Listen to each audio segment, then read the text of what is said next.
My name is now Carol Feller Brady.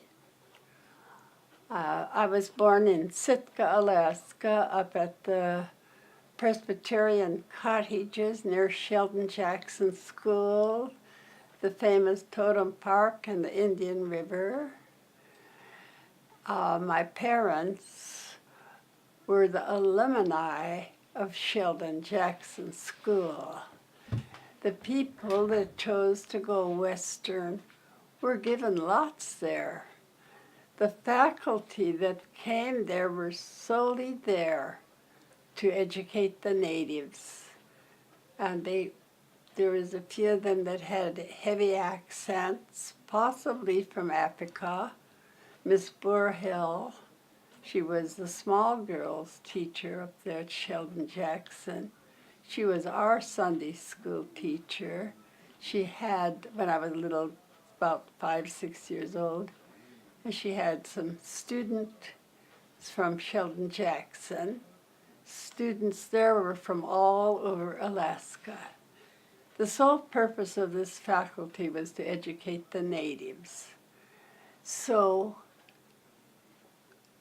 early in life, I was attending the beautiful government native school that was located down at the mouth of the head of the Indian village. And it's right near where the Nakahiti Theater is now. So we always went down there. Our parents and our older siblings attended school at Sheldon Jackson. It was they lived right up on the campus. The campus was my home. And when I went to the village school, I was bewildered. I do think I was supposed to be a writer because most of the memories come in flashes, and they all seem to be pinpointing on important things. I was very bewildered because little children down there didn't like us very much. They called us the cottage kids. So I was inquisitive. I asked my mother, Elizabeth Cadishan James, she was a brilliant woman, why those people, like the children, didn't like us, and why were we living way up here, there, and they were living down near the school. My mother's answer was, the people that attended school at Sheldon Jackson, when they were finished at the school, they were given a choice. They were asked if they would like to stay with their native culture, their food, their working, their works. They were making beautiful things from skin, selling moccasins and doing their own culture.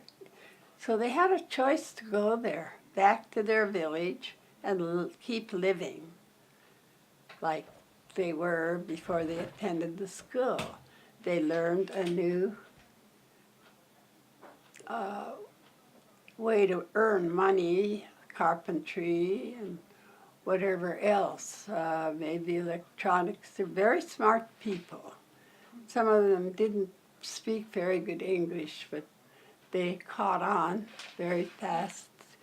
So as she said that the people, they asked the other people what they wanted to do with their lives, and they chose to go Western. So they were given a lot up near the park, the cottages, to raise their family and dress like the white people. So many of them possibly were really advanced by then.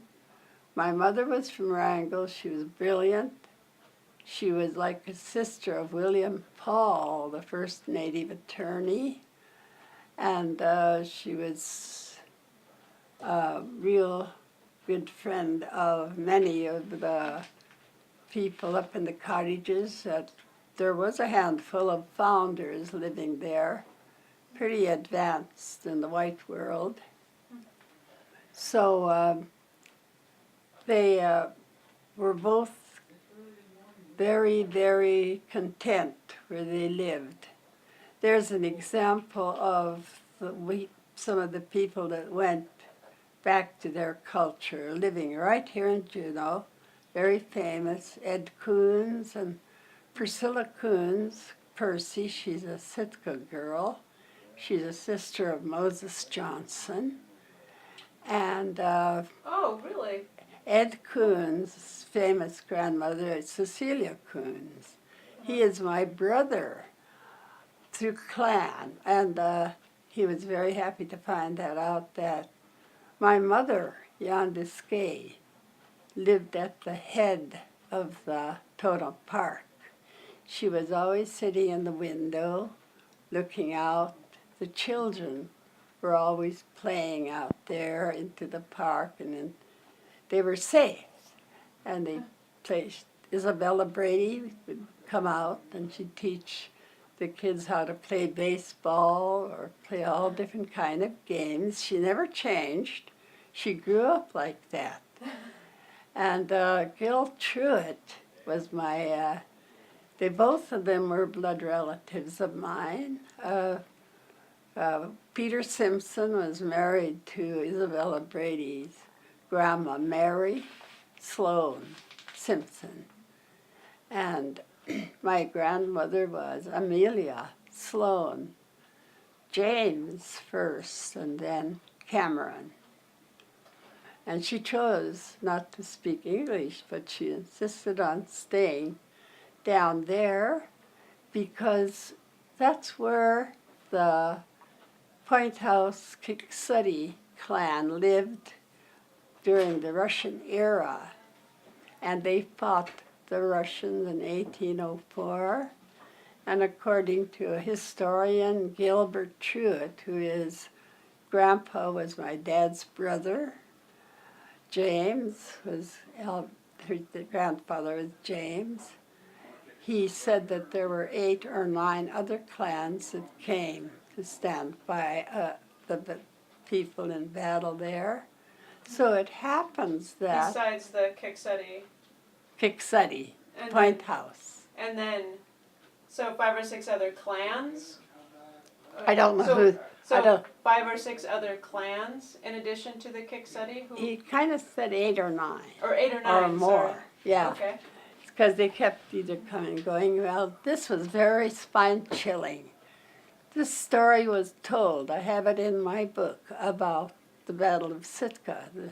I do think that the person that my auntie Olinda Bailey, she was my dad's sister, told me this story in 1975 when I met her. She gave me the picture of the people that are in my book, a group of people who I found out later were the descendants of the people that fought and lived at the mouth of the Indian River, the Kiksudi Point House people. My dad, it turned out in the end that my grandmother, Yondiske, ended up with the story of the battle. I found out, too, that the story was handed down from grandma to grandma and ended up with her, and it was proof that there were women standing beside their brother in battle. So the grandma that was there handed the story on down till it ended up with my grandmother. And the picture that's in Through the Storm Towards the Sun, the group picture, shows my mother holding a baby. That's how I describe it. Peter Simpson, the father of the A and B, standing up there with my Aunt Mary Sloan Simpson. Isabella Brady lived with Peter Simpson, her mother, and her dad, Pete Singh, supported SJS so much. They were good cooks, so for the big banquets, they'd always do the cooking. Her father did? Yeah, her father and her mother, Peter and Jenny Singh, S-I-N-G. So the whole Singh family lived with Yes. Peter Simpson Yes, and his wife? Yes, and the faculty of SJS used to just get a kick out of that, because every banquet they would sing a thank you song to Pete Singh. It was always funny because they had to tap their cup with their spoon when they sang the song.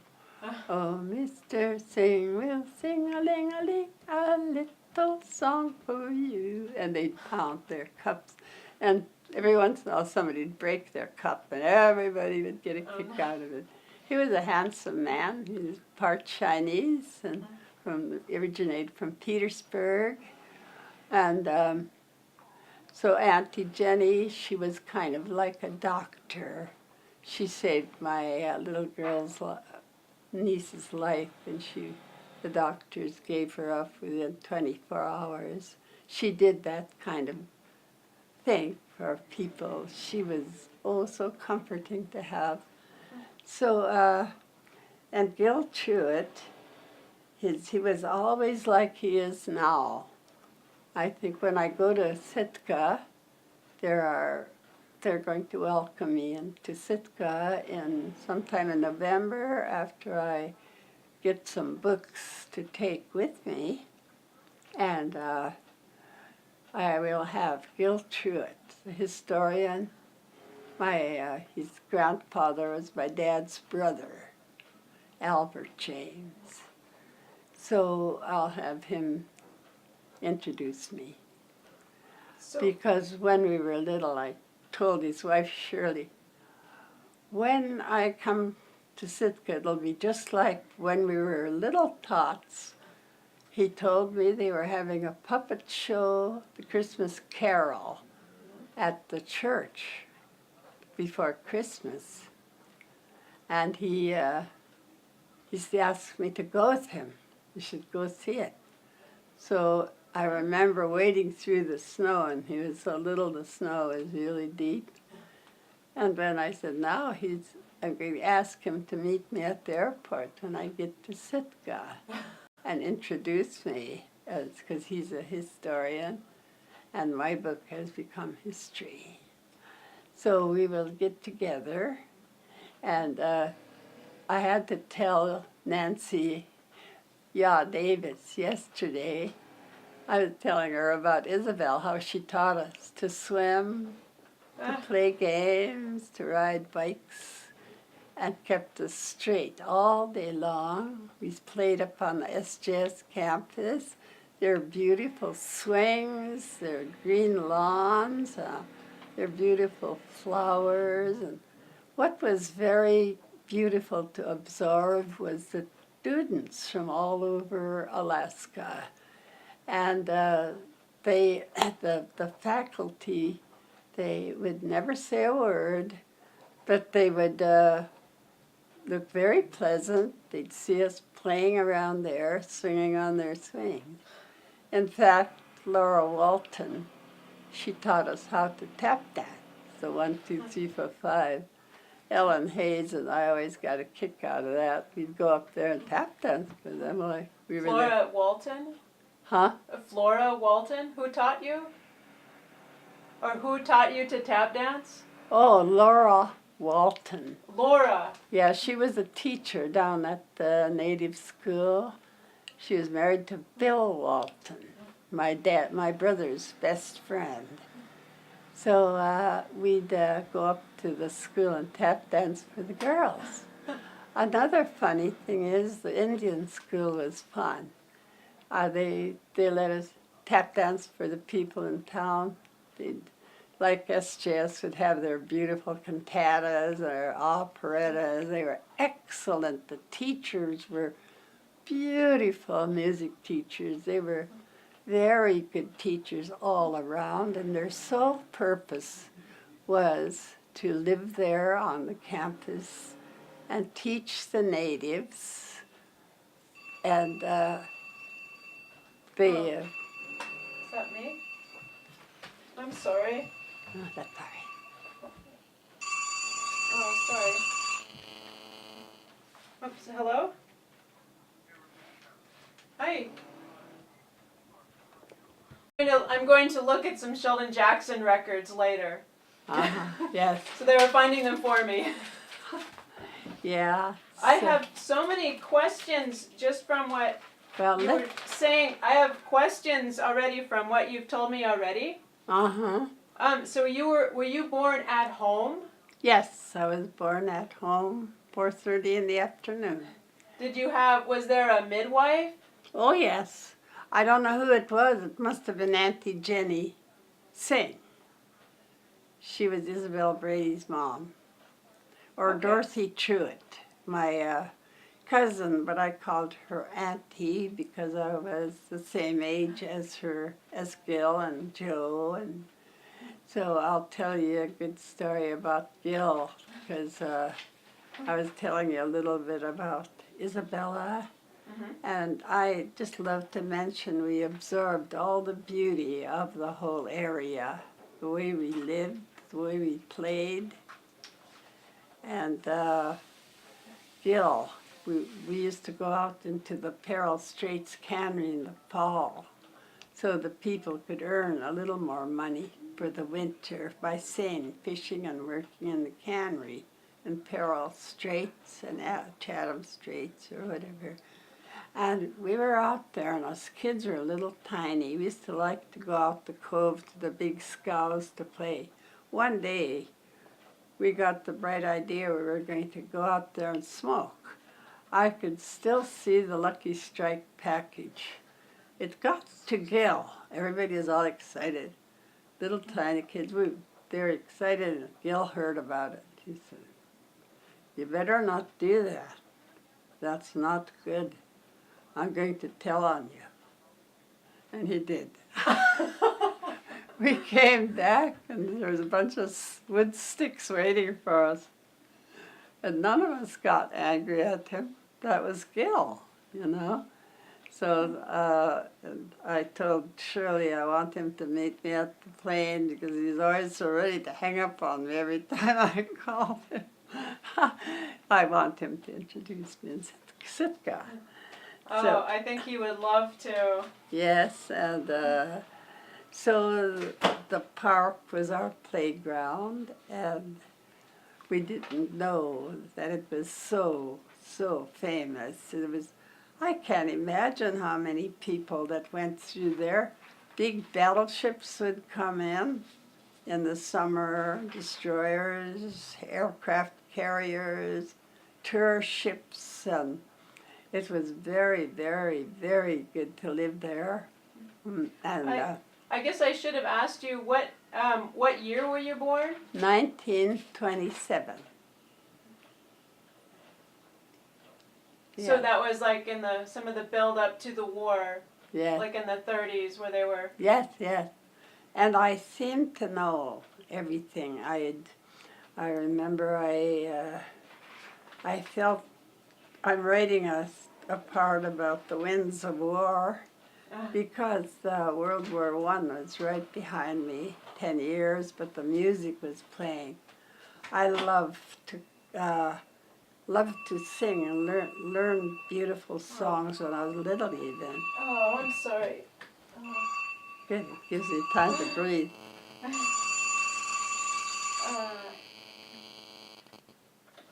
Hi, can I call you back?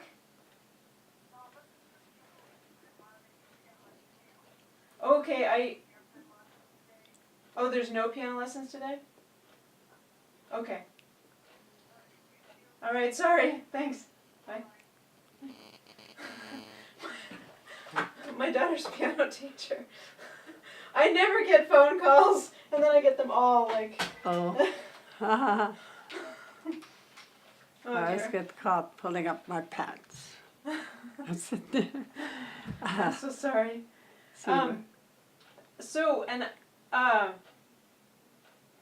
I was also curious about, so you said that your grandmother, Amelia Sloan James Cameron, yes, that she didn't speak English, yes, but she was part of the community because of the Point House connection. yes, Were I'm there, pretty sure. do you think there were a lot of people who were part of the cottages because of that? That's true, that was the clan. I wouldn't have moved either, because they lived there at the point of the Indian River where the battle took place in the park. Oh. That picture was taken of the group, the descendants of the people that had been in the battle, the Point House, Kicksuddy, my dad, and there was so many. I want to see a few of the people that still are alive that could sit in with me when I go to Sitka. Yeah. Like Bertha Karras and I always call him Buddy, Esther Littlefield's son and daughter, Evelyn Johnson and Louis Simpson. He's living in my uncle's house, Louis Shotridge's house. He was a brother of some blood brother of my mother's, and he had that beautiful house there. So Louis Shotridge was a brother of your mother? Yes, Shishmael Hope knows more about it because he was my John Hope. I didn't know he was a Hope all my life because Grandma lost a son named John that her and Don Cameron, out of her second marriage, lost when he tried to swim out and get a skiff that floated away when they were digging clams and picking berries. You know, the Sitka waters are pretty, a lot of tide rips and all. So he never came back. She grieved. So when John Hope was born, somehow she got to adopt him and name him John Cameron. Okay. He was the young man that wrote the history of the A and B. I truly love that. Yes, he lived with Grandma. She was 89 years old and she was marching to town. She was part Russian. I wish I was a graphic artist because in the old book that Kirsten sent me was a picture of her house facing, it's probably at the library, facing before the entrance of the park.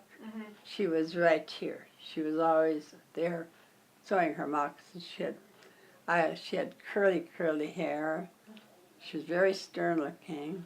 She was 89 and I was a little girl. I saw my brother John looking out the window and it was windy in October, I guess. Here went Grandma from down below, whipping on downtown with her cane big as her. They always had those stocking hats and their kind of sweaters to match, long black skirts, whipping around in the wind, marching on downtown, puts her money in here. She had nobody bothered her. She looked like a little old Russian lady. That's what Ann Abbott, she was, Ann is here in Juneau. She lived in the cottages across from me. The well-known Cyrus Peck is her uncle. And so she lived, is that her maiden name? What was her name? Her name now is Anna Abbott, Abbott. What was her name then? She took her grandparents' name. She was born under Boris Kastermitnoff and Elsie Peck. But when Boris died, they sent her older siblings to Juneau because their mother was having a hard time. And they gave 2 babies to the grandma and the auntie. One was to Grandma, to the grandma, George Hobson and Louise Peck Hobson. and they raised her across the street from where I lived.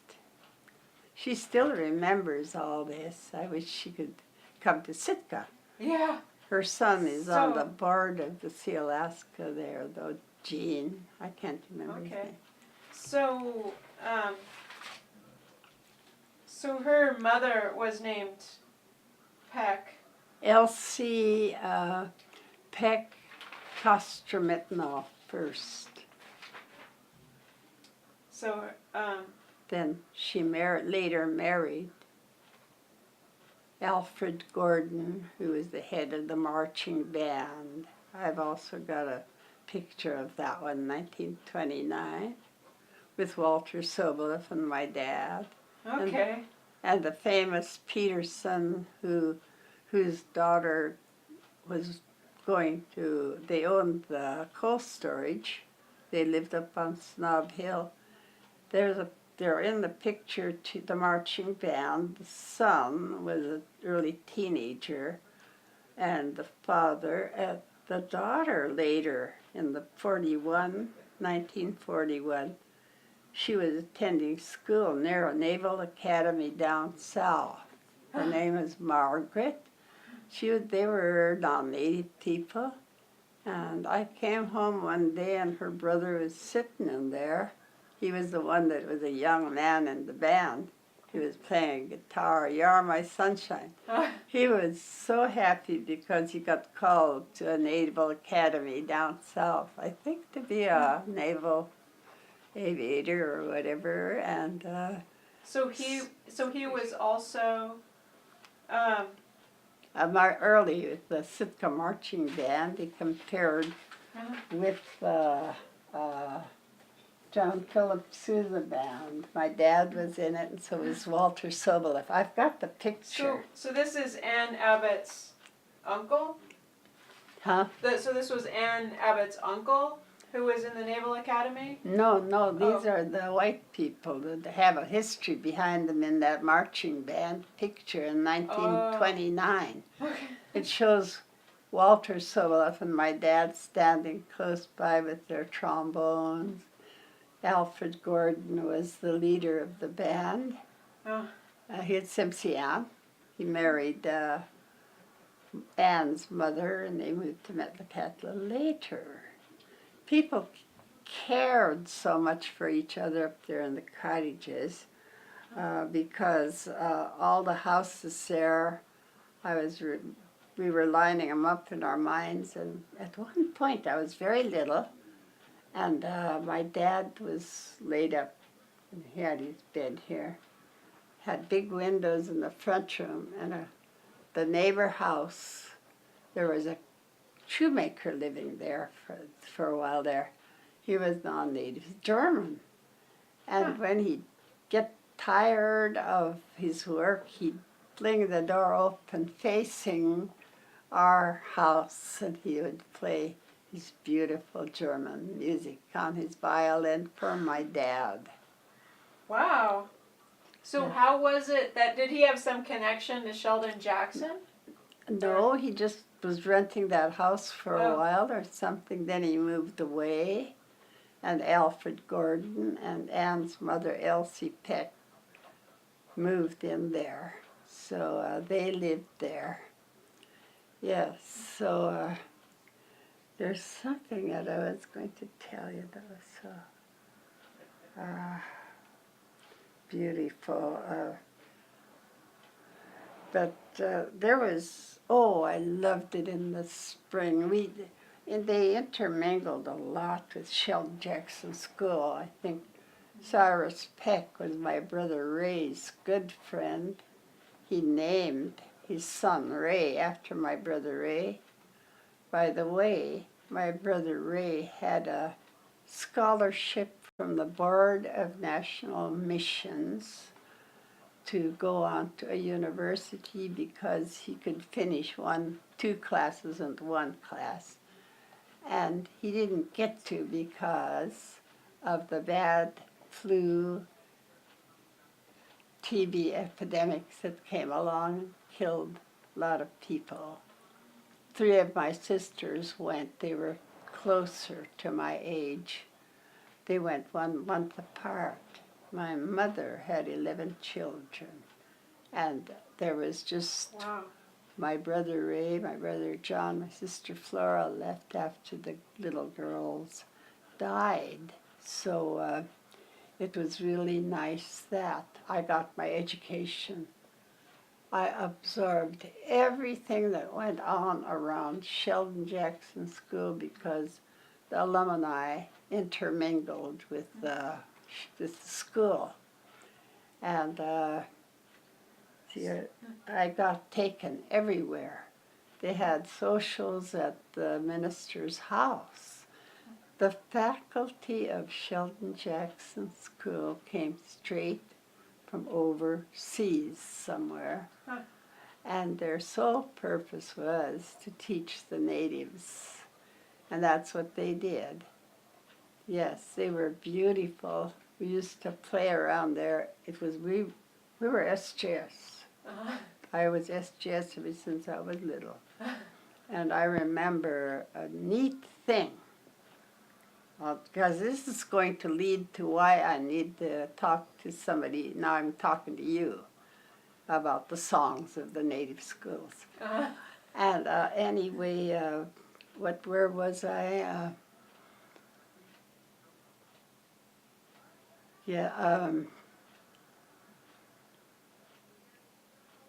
Well, anyway, I'll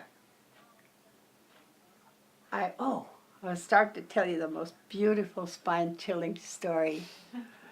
I could remember my mom fluttering around Thanksgiving Day. She was talking about boys. She said, the boys will be so hungry after the ball game. And next thing you know, we were up there at the auditorium, the one that faces the water, the old one.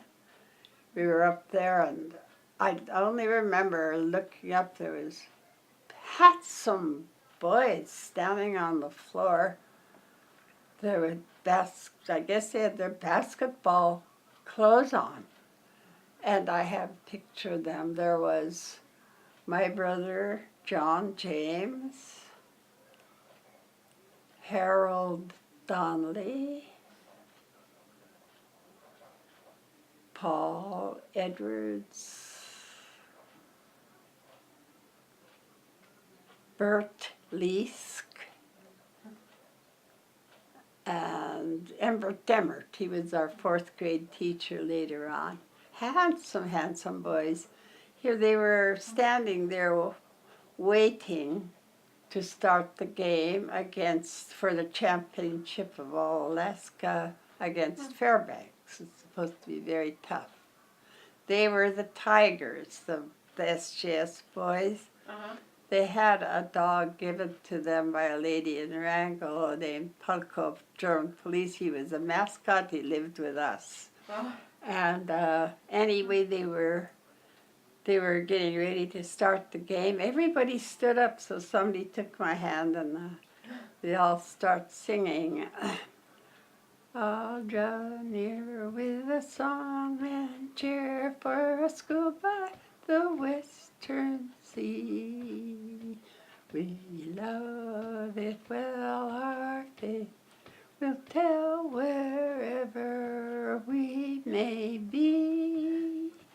Alaska's sons and daughters, we could say the sons we wish to be. Give now a hearty cheer, hail to old SJS. Sheldon Jackson is the school for me. SJS, we faithfully pledge to thee. Tlingit and Simpson and every other clan from Barrow to Ketchikan, Rah, Rah, Rah, Tina, Haida, Albion, Eskimo, all for thee wherever we may go. Rah, Rah, Rah, Rah, hail to old SJS. Children we of the land and sea that are near to the polar star. We love it well, our faith will tell, wherever we may be. Alaska's sons and daughters we, good citizens we wish to be. That's why we're here, you see. Hail to old SJS. I thought of this when I was sitting at the convention a few weeks ago in Wrangell. And then I ended up going to Anchorage. I'll talk about that beautiful visit. But I thought, man, all these people originated at two native schools. One was Sheldon Jackson. They paid $125 a year tuition. And the other one turned out to be a reprieve about the time I needed to go on to school. That was Wrangell Institute, run by the United States government. And they were truly a reprieve because that was the year the Japanese attacked up in the Aleutians. So there were many refugees down in Wrangell. Oh. And many of them came to attend the school. And so you had a positive experience there overall? pardon? You had a positive time at Wrangell? Yes, very good. I was put down because I was made to do all the work at home, and from the time I was in the 4th grade. My sister just was not ambitious, but she had 3 kids in the end. But by the time I got to the school, I was a very ill young lady. The doctor said that I would have had I would have dropped dead 2 months if I stayed. From not getting enough good food, or from not eating right, or? Not eating right, not sleeping good, being lonely because the death just struck you like that. My dad, then my brother 7 months later, that was too much. It just knocked my mother for a loop.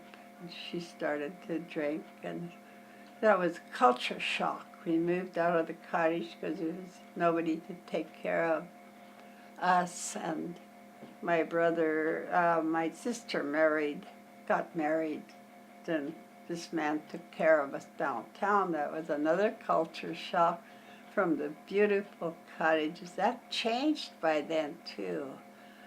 A lot of the old, beautiful people that came from elsewhere were gone.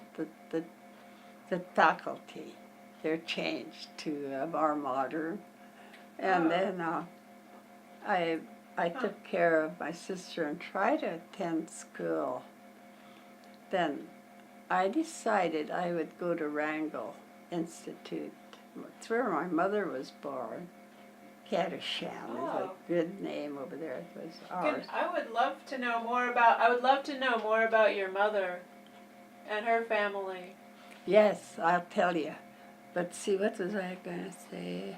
Oh, and I'll do the Wrangell Institute thing just to, I feel pride. I think it's going to help if we took them to the conventions. People take a break and sing those songs, because many of them originate from the students that attended those 2 schools. The Wrangell Institute was, I got the chills when I first heard it, because we were made not to look very good towards the other school, and I was in Sitka. And I hope I can get the right tune, because it's beautiful. They went to Wisconsin, and I gotta have a drink of water. Oh, yeah.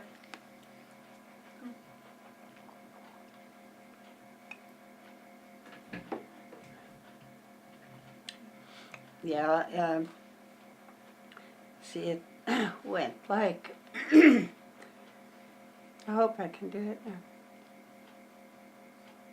Come forward, boys and girls, and let us sing this song to echo through the nation with a tribute clear and strong. And praise give to the land where pioneers have trod, through fairest hills, through woods and seas, our precious gift from God. Where, oh, where are flowers so dear as where the blue forget-me-not loves to bloom? So with our might we'll sing this song of cheer for our dear Institute.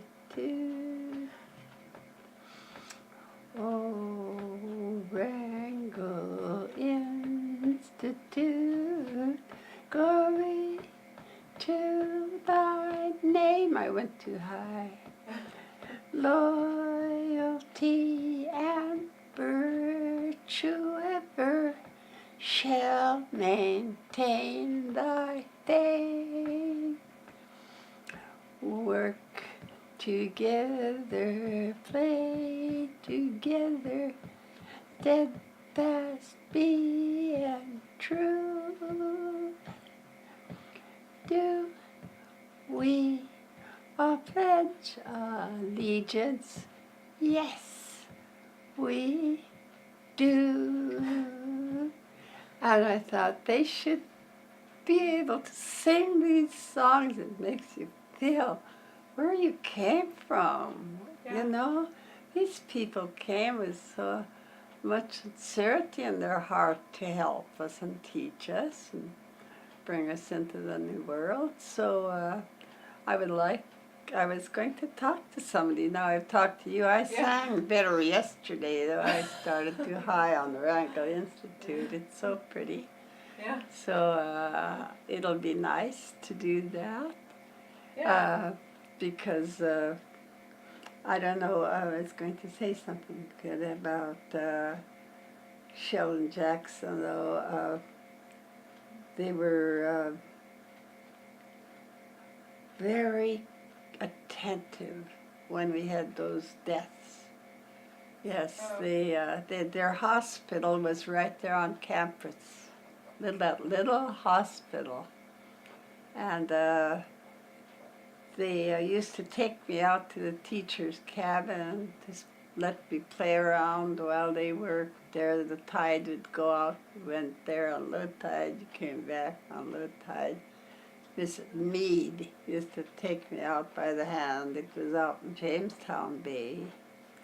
Okay. My mother and I used to go clam digging down there. She took me everywhere with her after my sisters died. And I was that little baby. I saw one picture of myself when I was 1 year old. I couldn't talk. I was standing with my back to the camera, and I had a little tent dress on, you can see. And I was pointing at the sink with running water. I said, Gaga. I thought to myself, you poor little child, you sure had a long way to go. And then later, when I missed my sisters, we still didn't have infrastructure, toilets, all houses. I go in there and I'd talk away, and a blue jay sitting on top of the toilet would talk, make a racket while I was talking. I'd go into the house. You're going to get your death of cold. You better not stay out there too long. Oh, no. Blue jay sit on top of the toilet all the day.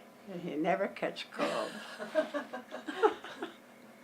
That is logic. Yeah. That is logic. Yes, that's right. So I used to go to the dances with my mother. I used to see Herbie Dixon there and a few other children. Huh. And they had the most beautiful orchestra. Pete Nielsen, I remember him. Yes, oh, he was a very handsome man. He lived down right near the native school, and Herbie Dixon lived real close. I used to envy him. His family were very good friends of mine, Sam and Jenny. Yes, in fact, I was writing about the storybook lady when my mother would take me clam digging. I'd be so bored because there was no place to sit on a spacious beach out there at Jamestown Bay where the industrial area is right after you leave the park. And I'd stand there and wait. She'd always stick a little cockle in my mouth. Oh, I get so hungry for them now. And then she'd go visit some of the people that were there. Very interesting. One was a little old lady with a big straw hat. And I thought, no, I'm just imagining her. She was a storybook lady. I know. Her name was Mrs. Figs.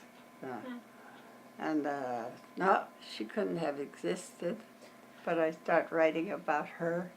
And I don't know why. I was visiting Sitka, and Herbie Diedrichs and Polly were there. And he said, yes, there was a Mrs. Figs. What? And never talked to him about that. And so later on, I asked Isabella, there's Mrs. Figs lived out there. My mother used to visit her. I didn't want to visit her because I was tired. But then she gave us some fresh strawberries. Oh, I loved going there then. I said, oh yeah, she was Myrtle and Bill Hollywood's grandmother. In fact, Myrtle was the top soprano at Sitka High School. And my sister and Irma Baranovich were the top sopranos for Sheldon Jackson.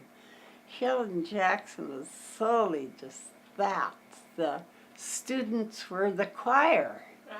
Excellent. They had excellent cantatas. Later on, the Navy officers would come to church, and oh, they loved to bring their wives to the cantatas. They were always so beautiful. They had field days.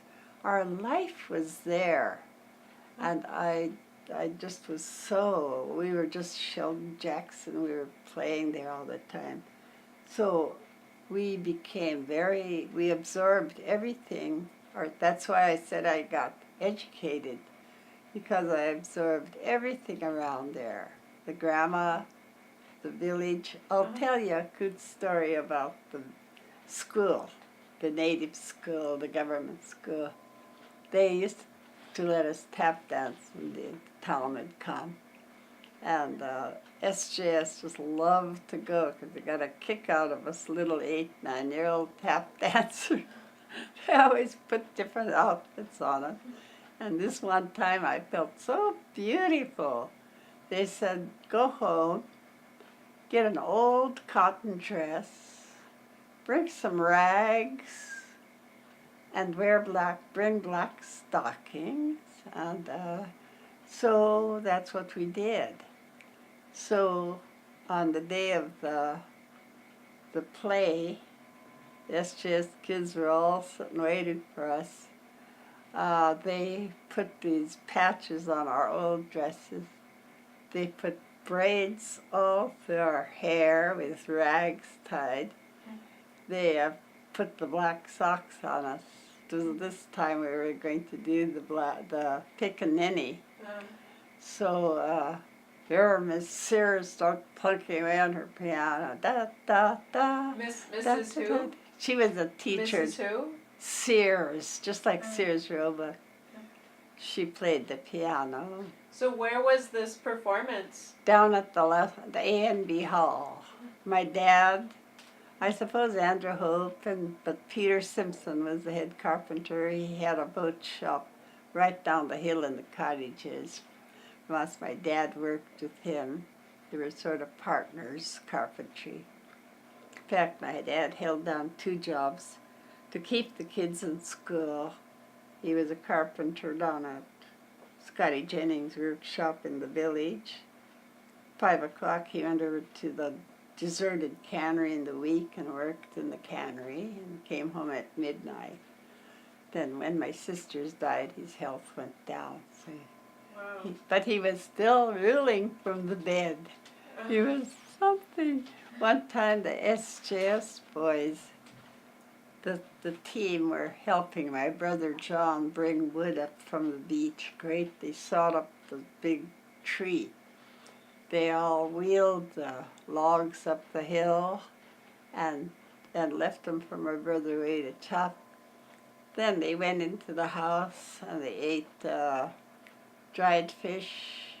Those were kind of delicacies of us. So they ate fresh bread and dishes of salmon berries and fresh bread salmon and the jam. Oh, they're all gone, but they ate those very good. They were standing by the door listening to Dad preach to them. I remember that. I was just little. I was sitting under the kitchen table. I could see them, but I thought they couldn't see me. And I had been to a movie a few nights before where I got real tired of the song they sang. It's up to you to do the ha-cha-cha. And Dad kept saying this to the boys. It's up to you. It's up to you. He kept saying, Wow. preaching to them. They were all listening. All of a sudden, I don't know, all of a sudden it popped out of my mouth.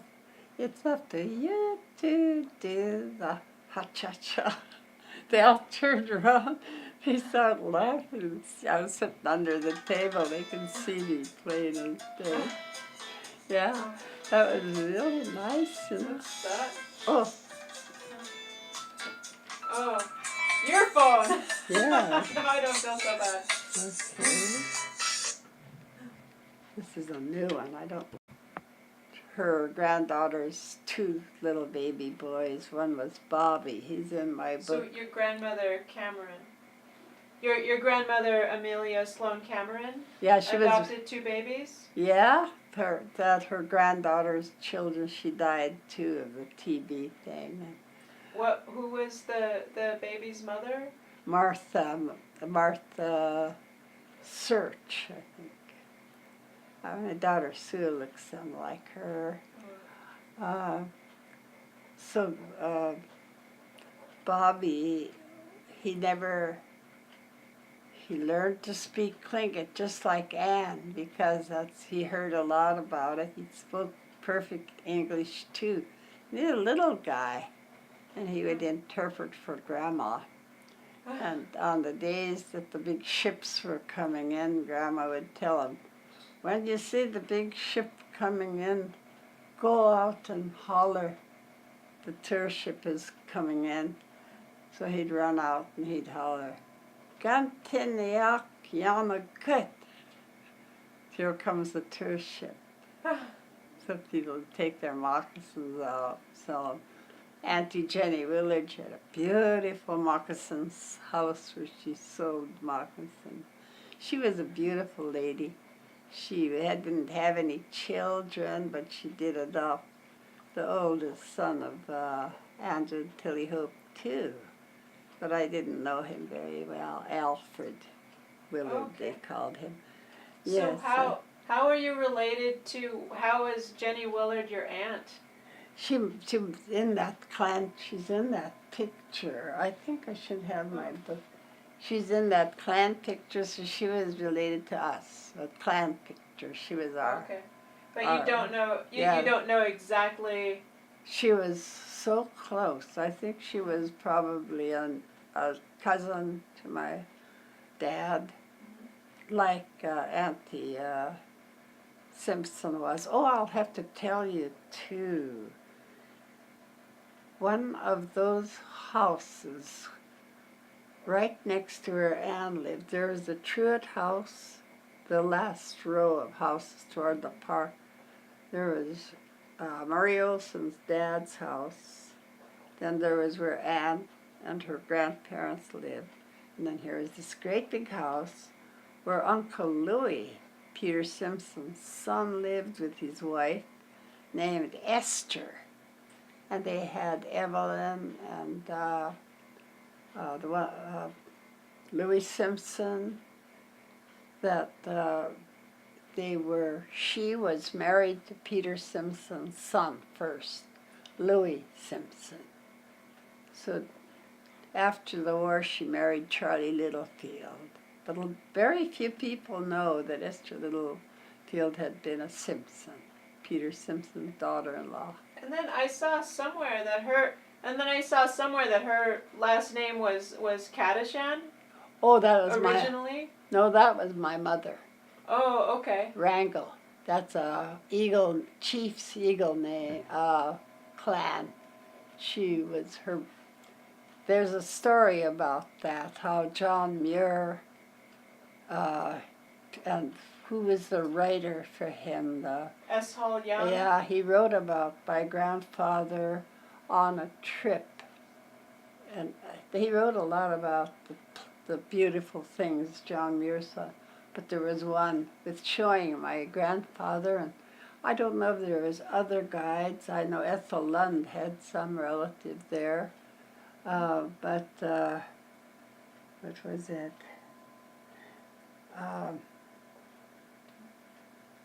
There was something very interesting. Oh, grandfather built his own home. John Kadishan was a mighty man. I heard from Ishmael Hope last year that the Sea Alaska Heritage Foundation talked about it. My grandfather John Muir and his mother Mrs. Kadishan, she attended school. I got a picture of it in Victoria for so many years. She was very, very smart, and yet she knew the Indian clan ways.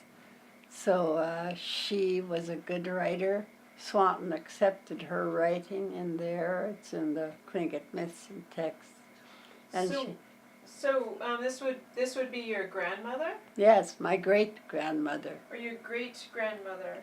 My grandfather was, I wish I had one of my books, was John Kadishan. He was a guide for John Muir and a great orator, a peacemaker. So that was your grandfather? Yeah, so John Kadishan. So the Sea Alaska Heritage want to give somebody of means his name so it won't die. It almost did, but it pictures, wait, right there, that book. Oops. Yes, he put a lot of the material in here. Okay. Yeah, and they want to give somebody his name, and his mother's name was given to Ethel Lund. So he did put a lot of the material in here, and his pictures in here. And his home was famous. Tourists used to go and visit his home in Wrangell, my mother said. Oh. Yeah, he had his own home there. He didn't live in the Sheikh's clan house, but. So your grandfather, so he was Tlingit? He was Haida. He was Haida. Tlingit and Haida. Tlingit part originated in Klukwan with Louis Shatrich. So they were our clan house names. I see him and one of the Shatriches together. I mean, they're related closely. So it's really here he is. Your grandfather? Yes. Wow. John Kadishan. People want to name their grandchildren after him and everything. It's in my book too. There's so many people of interest in that book. That's why they did adopt it as a history book. Yeah. And you're related to all of them. Yes. Uh-huh. Yes. Yes. So who was the Mrs. Kadishan you were talking about who went to school in Victoria? His mother. His mother. That's who Ethel was named after. She never talks about it. But Ishmael told me that last year that they didn't want the Sea Alaska Heritage to, they wouldn't have remembered it if it had probably not been in my book, this picture here. So when you talk about being named after them, their Tlingit name or an English name? It's a So the traditional name. The Kadishan is a Tlingit name. Yeah. So the name I have a hard time with, his mother's name. She was a good writer. Grandfather was a good writer. In 1996, I think it was, somewhere back when I was going to go to Washington, D.C. to look up. I didn't know his canoe is down there. It's so big and so old. He took it everywhere, down south, everywhere. And he knew how to barter. And he lived out of Wrangell. And see, what was it? Well, Ishmael, you know Jim Samarit? Yeah. Well, he really loved his version of the sea monster. William Paul was a friend of, and practically like a blood brother of my mother's in Wrangell, the first native attorney. I've got some tapes in here from his daughter, the beginning of Tlingit by Sitka, here and here. Yeah, she lives in Seattle.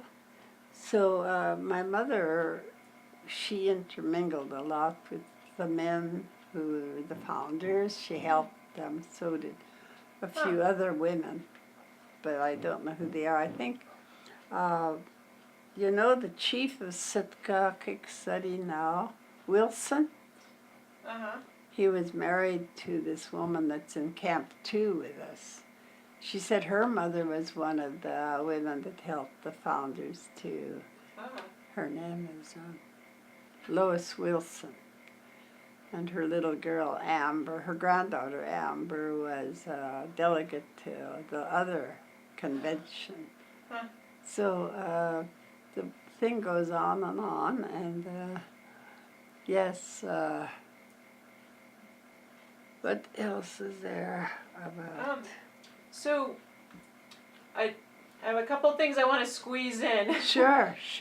So your mother came from, she grew up in Wrangell. Yes. And then came to Sitka to attend the Sheldon Jackson School, or? Yeah, I'm not sure what it was, because all that was not supposed to even, but she was living with the people in Sitka, and they were so proud of her because she came from a good heritage, but she was always conscious that there had been a war between Wrangell and Sitka.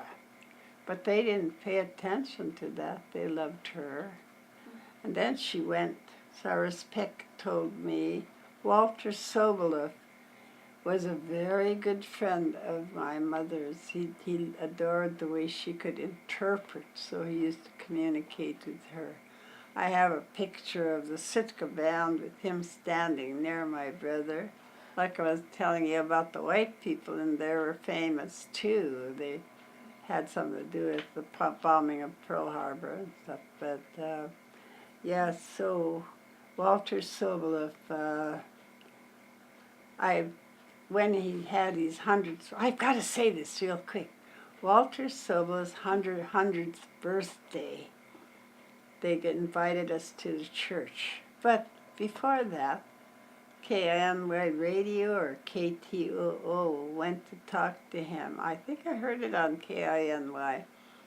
They interviewed him, and they asked him, Walter, how come you decided to be a minister?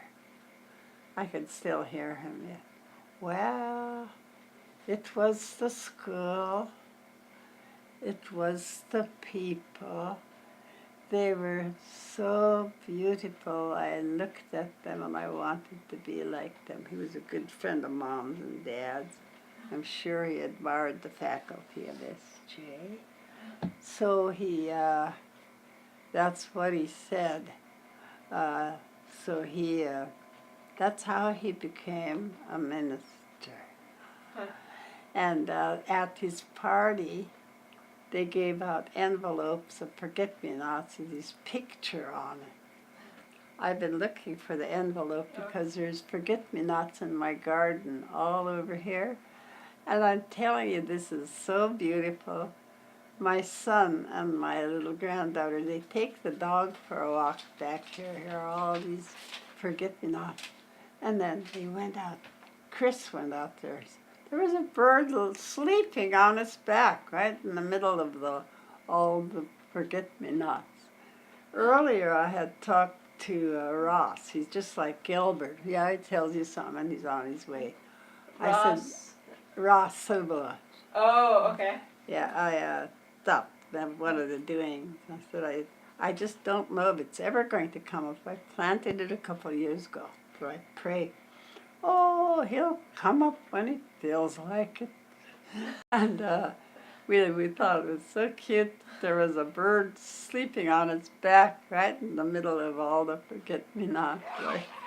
And Chris said over that way too, they spread. There was a little bird sleeping amongst forget-me-nots.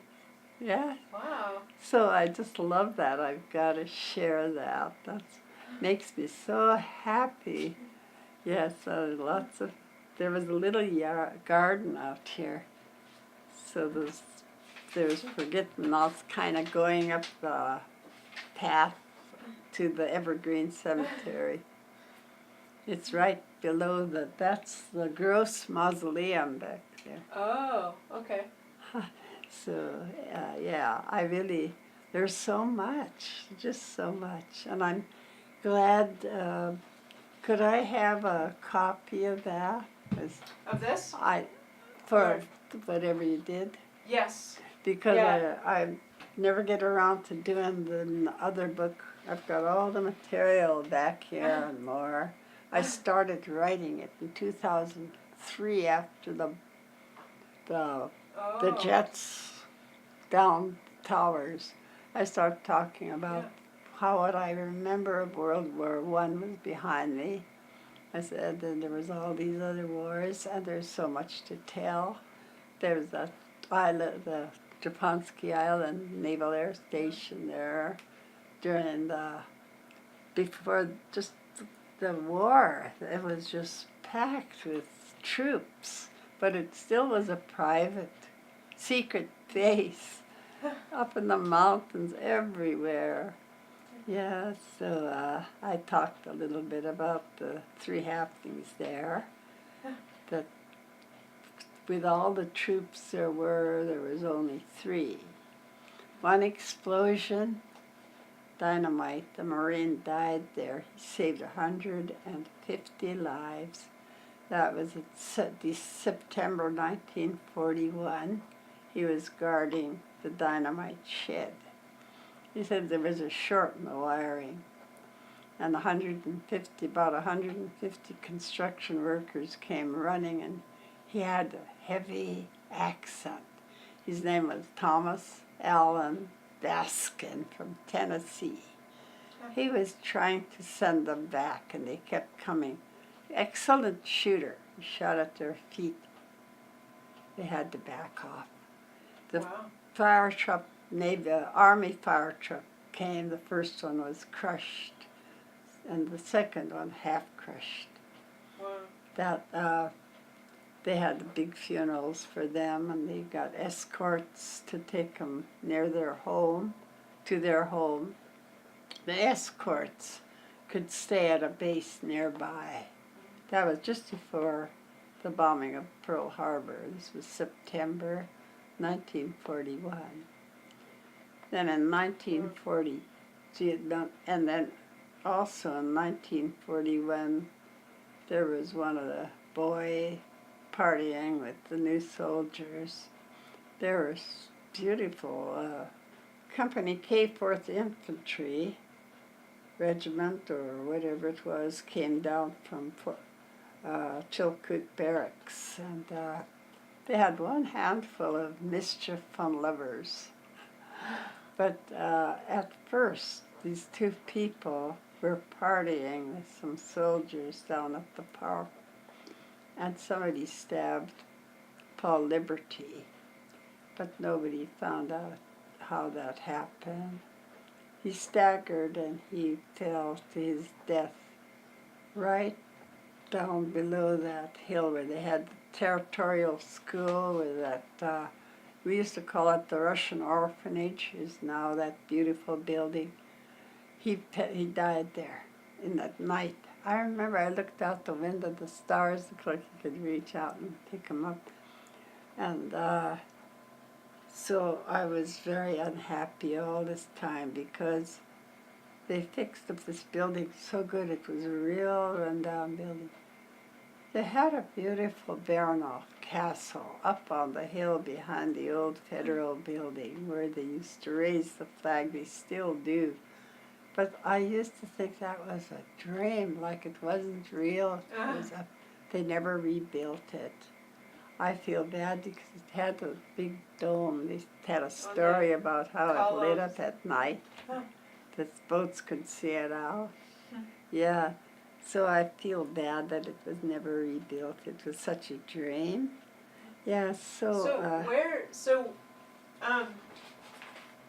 at the party where Paul Liberty was stabbed, where was that taking place?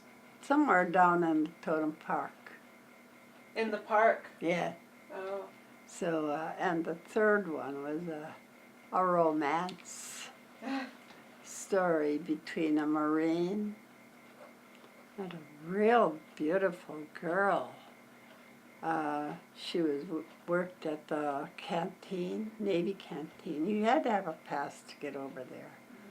And she was just, I don't know why she did what she did. Her dad had gotten in a fight with this young construction worker over at, they were building a submarine base right across from, here is the Totem Square, that dock right there. And so he did want to send that man off the base, but he wouldn't go because you can't swim across that place. You never make it, you know.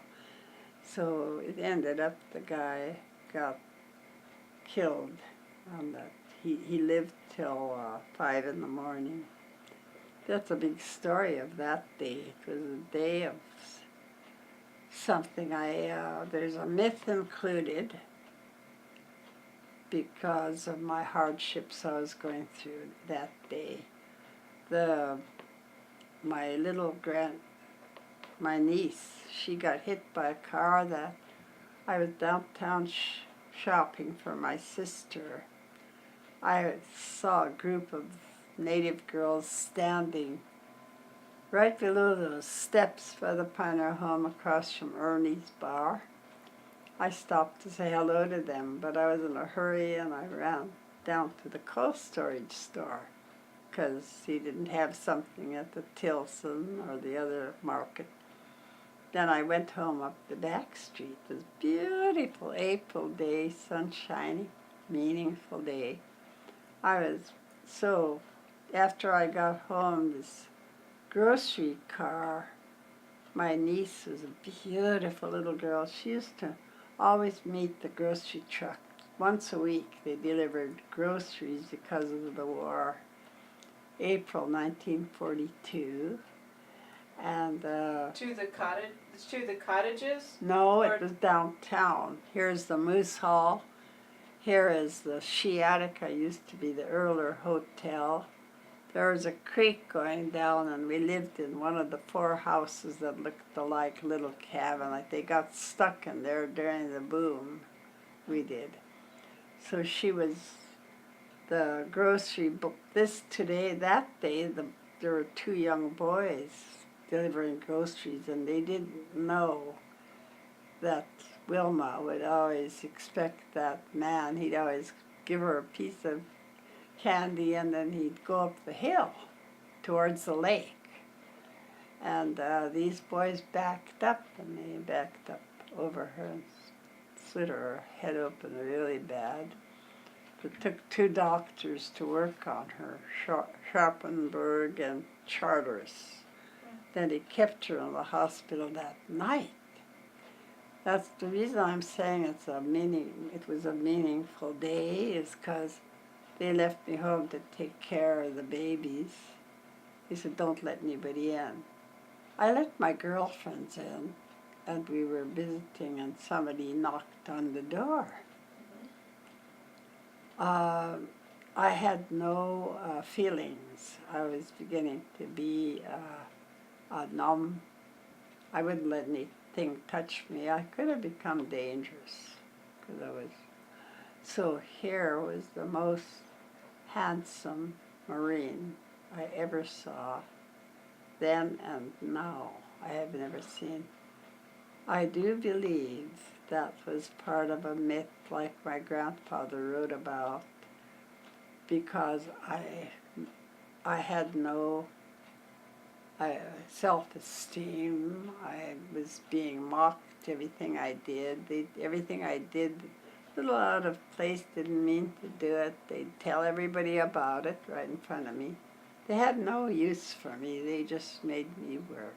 So here he was, and he had been on one of the aircraft carriers when the Pearl Harbor was bombed, the USS Lexington, and in maybe March or so they transferred him to the base in Sitka. So his name was Rosenstein. They called him for short Rosie. He was a very, I think he came from a rich family, and was very, very unspoiled by anything. He was gorgeous. And I think that gave me a little inner strength and pride. But it would have taken a shot more than that, I guess, but it was so powerful. My sister wouldn't let us do anything hardly. She'd always deliberately make me late for the dance. It was not well. It wasn't honorable, but she would just, I never had a chance to have a boyfriend. I was frustrated. I was anxiety because I was lonely and I didn't think much of myself, because they made fun of me all the time, called me the kid. How did it happen that he came to your house? He asked one of the girls where I lived, and he showed up at the house. So the next day everybody was sitting around at the little girl. They brought her home. She had stitches on her head. There was a knock on the door, and my brother-in-law was sitting there, of course, having a drink with some soldiers. And here he was again. He says, Carol, I came to see Carol. Gee, they looked at him. What? And he was from Texas, and one of the soldiers starts telling him about the Marine that killed that man. And he finally said, Jesus Christ, I didn't kill him. Don't talk to me about it. That was so funny. My sister kind of fell in love with him, too. So it was hard. I was glad, though, because that wasn't the kind of life I wanted to bring anybody into. It was very, very, very hard for me. Yeah. I got to the school in the fall, Wrangell Institute. I'm calling it a reprieve because it was. That's where my mother was born. I knew my Uncle Jim Bradley was there. And little old Walter Shaughnessy, they were the leaders from the beginning, I guess. But yeah, so the doctor forbade the people there to ever let me go back to Sitka. He said, if you do, you're going to have trouble with me. He said 2 months more she would have dropped dead. That's why I wrote the end of my book. The conclusion was way later. I suffered for all those years from the time I was 15 until I wrote the conclusion of my book about why I had to leave Sitka. People cry when they read it, because I left my poor little nephew and two nieces in the care of, I mentioned the beginning of the book, the conclusion was my sister and brother-in-law were turned into zombies. They were drunk. They did drink to have a good time.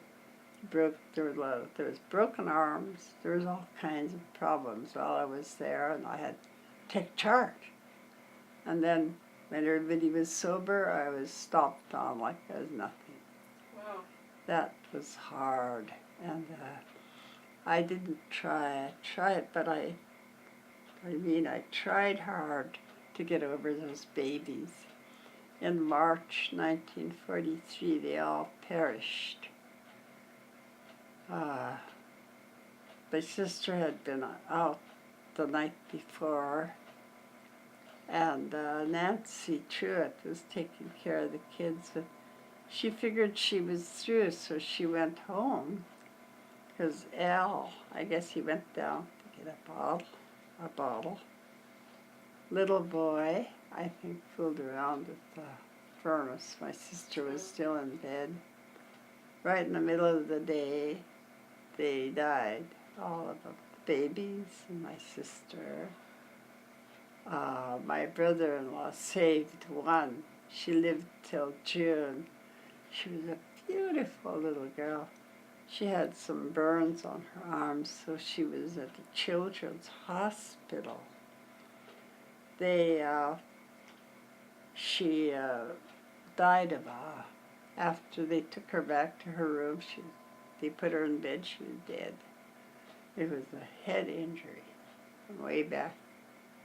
I wrote a part that was hard for me to write in the book about stopping up to their house on the way back from a movie. It was still daylight. I found disaster, heartbreaking. 2 people passed out cold. They had a little bassinet that was a small place, the bathroom. Toppled over the bassinet, and the baby got a big injury on her head. I opened the door, and I looked down, and the baby was lying there. I thought it was dead. I looked at it. The poor little thing was hiccuping from crying herself to sleep. I should have reported it. That's why later on in Wrangell I started paying attention to youth with problems, because it's horrible to live with alcohol. It's not the people, it's the alcohol. I'm one myself. I managed to get out of it very good. I always have a funny feeling my life has been being led right here where I am talking to you, that I needed to be here. Yes, but I wrote that story and I said, send it to Author House. It'll be the conclusion of the story. I said, I've been heartbroken for all these years. It's just 2 years, not too many years ago I did that.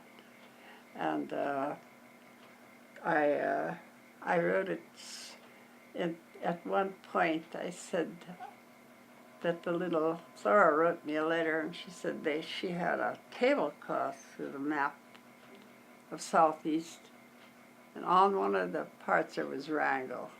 That's where your Auntie Dada is, because they missed me, they loved me. He was 3, she was 5. The baby was 9 months old. And when they'd get too lonely for me, they'd put the little fingers on Wrangell and they'd holler, Auntie Dada, come on home. It broke my heart for years and years and years. That's why I got involved with the care of children over in Wrangell. Then I had a very hard time politically before I moved here, but I'm glad I did it. The kids here, they hear that people are beginning to care about them, even though they feel like outcasts, because if there's too much alcohol, I know how it feels. You're on the outside looking in all the time, you don't feel. good. So my daughter typed it for me, and she cried for 3 days. Because at one point I said, I'd explained to them that I would have died before them if I stayed. I was sick and lonely and tired, and but Auntie Dada still loves you, and we'll see you soon, God willing. And she cried away when she read it. She cried for 3 days, and added to the end of the book. So that was very hard to live with all those years. Yes, so that's one important part. Wrangle didn't know that I went through all that, and then I started caring for the kids. I worked for Search. I was on the board. Oh, of Search. We almost had aftercare for children that went there for Raven's Way for treatment. Yeah. To come back to a place to stay for a while till they get their bearing. But it got so political that only one person voted for it because there was other things they were doing that were just as good, strong for the health.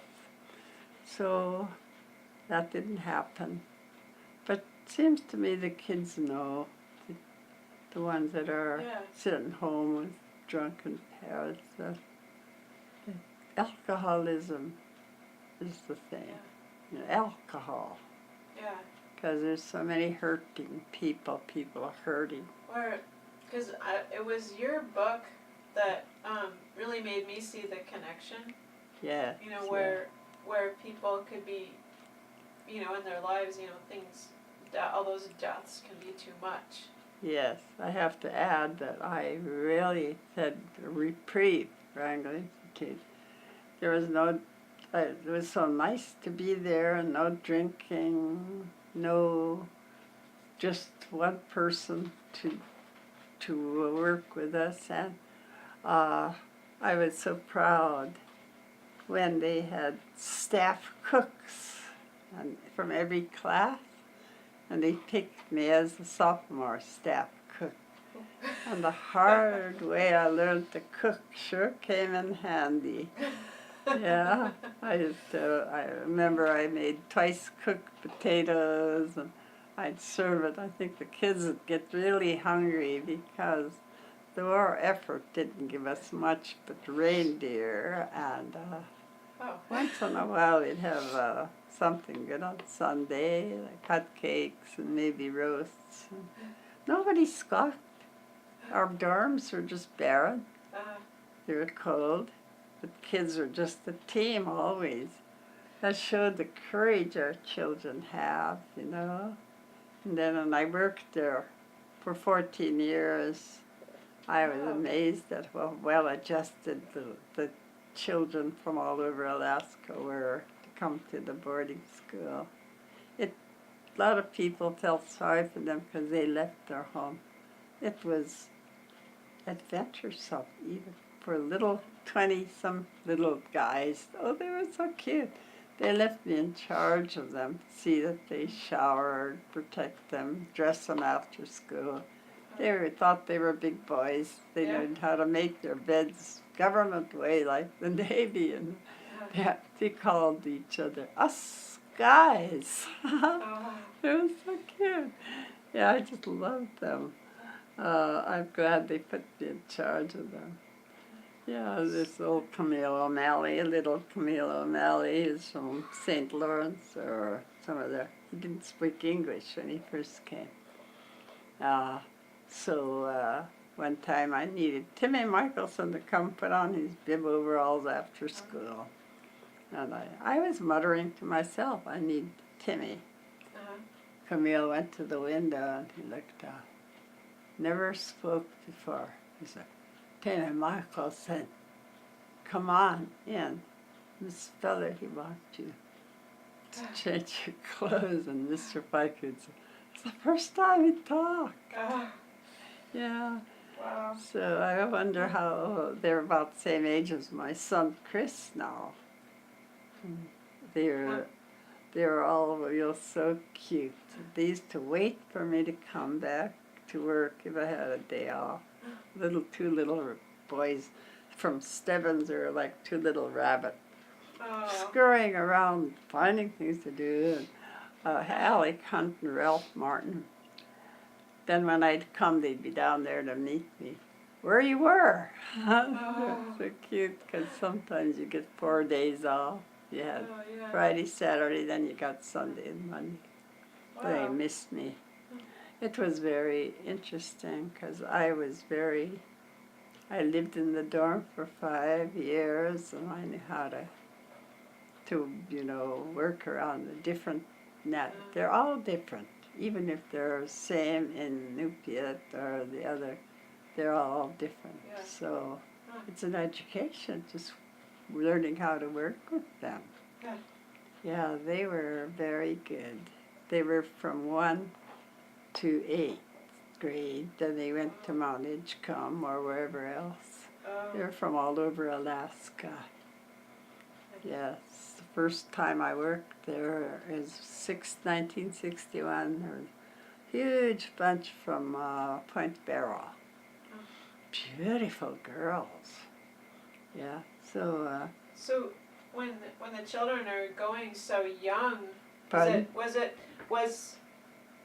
when the children are coming, so young, was it because they didn't have parents or they couldn't stay at home? I don't know why it was. I remember the first year I worked there and I graduated was the reason is that the villages were starting to be too small, where the intermarriage was becoming to be a problem, I think. Nobody told me about it, but I was working out there. I went back to work out there. They put me in the bakery, and I cooked 3 batches of bread every day from 6 in the morning till noon. They turned out delicious, and then I had 2 mornings with the kids the cooks were off to cook the cereal.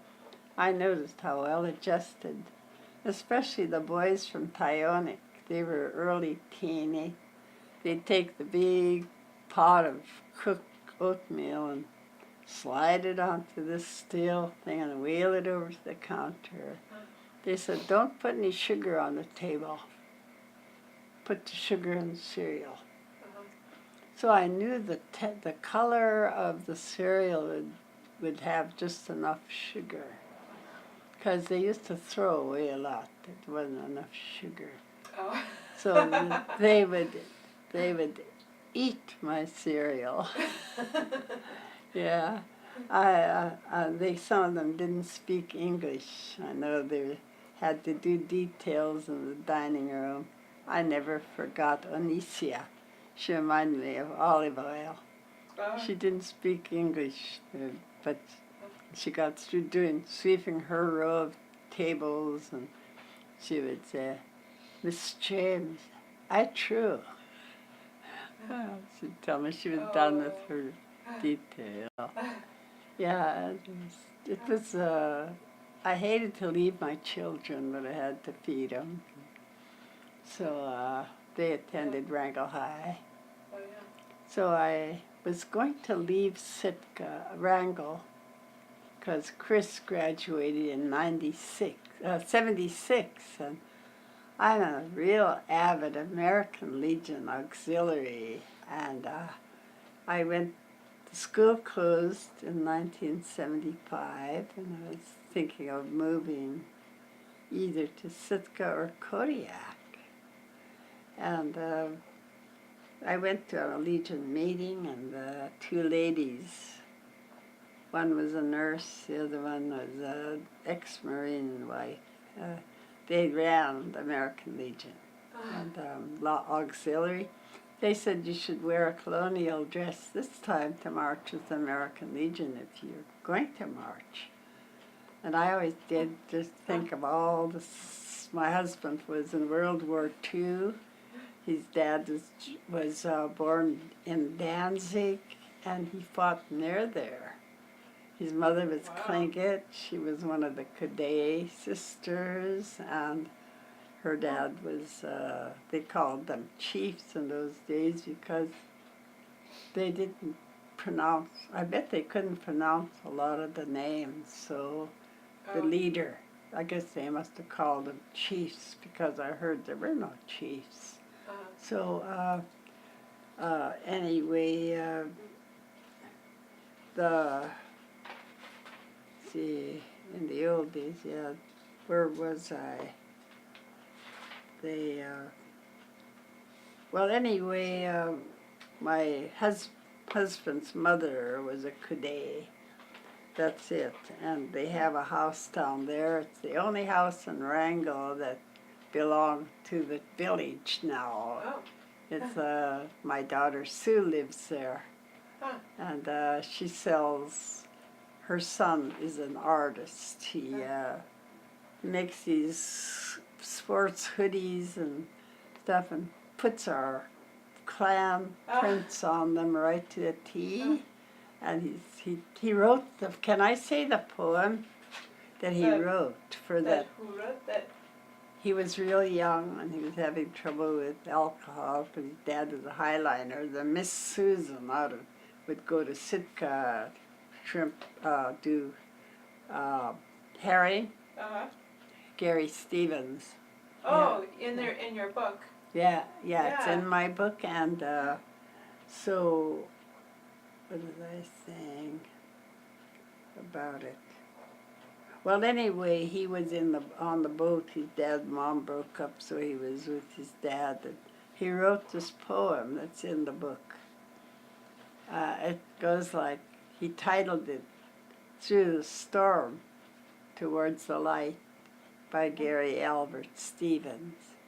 And I love it. My body is a vessel sailing through the night. Below me is the darkness. Above me is the light.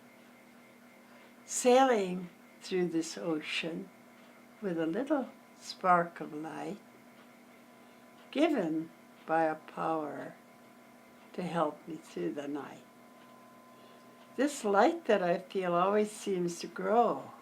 It comes from a feeling from deep inside my soul.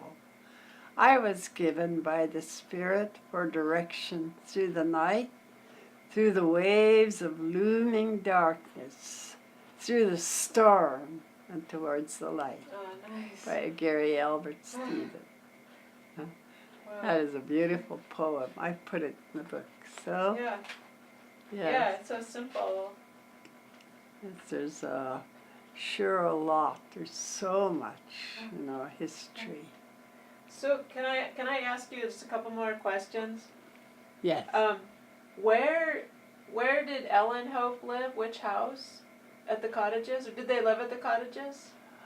They always lived at Kathleen. Oh, okay. Yeah. So she would just come to play? Or? Yeah, she was, they were the clan, our clan. The Widmarks lived down there too. See who else? Lizzie Basco, the Presbyterians. They lived on Kathleen. So were most of the families at the cottages related, at least clan-wise, to? No, many of them had their interests in turning Western. Okay. So it was Yes. a combination. Yes, yeah. Oh yeah, and then how did the ANS start? It started in Wrangell, right?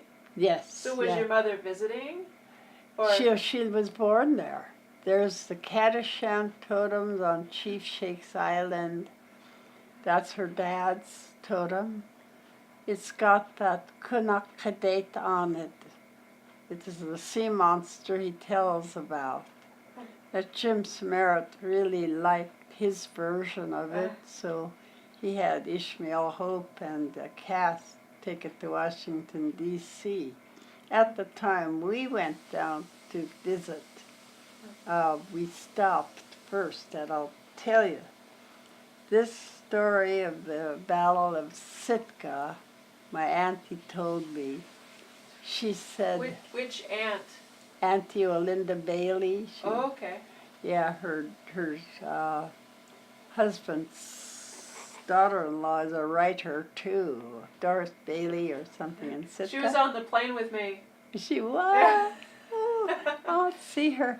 Yes, my auntie was my dad's sister. I love the picture of my auntie in there. My auntie was something else. I just laughed. I mean, they said, if you feel bad, I went through a lot of terrible, hurtful political things, and every once in a while I'd sit down. I think about Auntie, how she was, you know, and I'd chuckle, you know, it was nice. Yeah, she's the one that contributed the pictures. If she was alive today, she'd be so happy that there's famous stories about them. Yeah, so, yeah, I was really, really happy that she did that. And then people didn't know that Esther Littlefield is Peter Simpson's daughter-in-law for a while, till all her children were Simpsons. Isabella Brady's first cousin. Go ahead, ask him. So when the ANS started, because your mother was an adult when Yes. it started the ANS. Mm-hmm. So, but I thought she was living at Sitka. She was married. Grandpa took her over there because he was out of town all the time, so he left the house and sent her to somebody in Sitka. Oh. And eventually I was told that she would teach school. And I'll tell you a story about Mr. Yaw. It's very important. My mother, after the boys drowned, that was too much for her. She had 11 children. There was just Flora, like dead in the water, and me as 11 years old. So she was drinking. My sister became very unhappy with her, and she told Jessie Price. And Jessie went to Mr. Yaw and told him what Flora said. Mr. Yaw said, it's in my book, I think, that, would you have Flora come to my office? And so she did. Flora told me about this. He said, I know you're unhappy with your mother, but you should just let her be. Her heart is buried 6 foot under. And she wasn't healthy. She drowned, you know. So I was didn't want to see her die like that. But she was going down to pick up on a skiff to go to the A&B float from the cottages to pick up her blankets off the SJS II. Uncle Andrew Hope took us out there so they could work in the cannery for 2 weeks. Oh. So she was going down to get her things in the boat. Skiff's cap turned over. They figure she died when she hit the water. But it was just too sad. Yeah. Well, and that was because it seems like, the people I've spoken with, who grew up at the cottages, and then, like that photo that you were referring to, Mm-hmm. it seems like there was a lot of death, early death. There was. So That we weren't the only people that lost children. The baby that Peter Simpson is holding, she was gone, and there was Pauline Truitt, and there was Vivian Hope, and many more. I was so little to remember all of them, but there were so many deaths. that I'm telling you that the funniest thing can come along and take you out of your gloom and doom feeling was when the when the base started to form. People were coming in from all over the United States to work on the Navy base construction, and there were more and more troops coming in, and the whole world changed. That you kind of left. But I do believe some of us were just hungry to do that, because I think maybe some of us went overboard, and but it was so much fun. I have to tell you, the family, I really, really never forgot one of them, besides the Petersons at the bazaar and the Petersons on Snob Hill, the Cold Storage one. Then there was, who was the other one? I'll have to think of them, because they were, the Rands, R-A-N-Z, Oh, okay. the Rands family. I guess the girl is still alive. They came to Sitka. Mrs. Rands was a very, very strong lady. They had a band.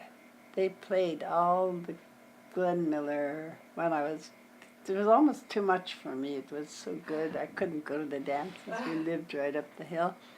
That they opened a music store. They rented out bikes.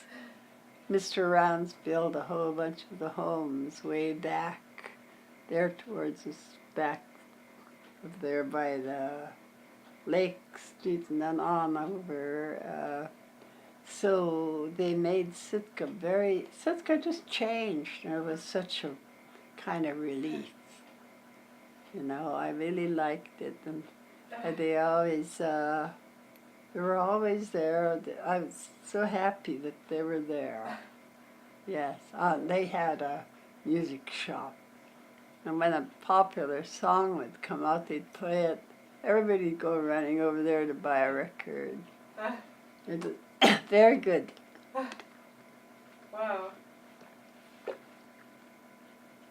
Barbara, I remember her. She was closer to my age.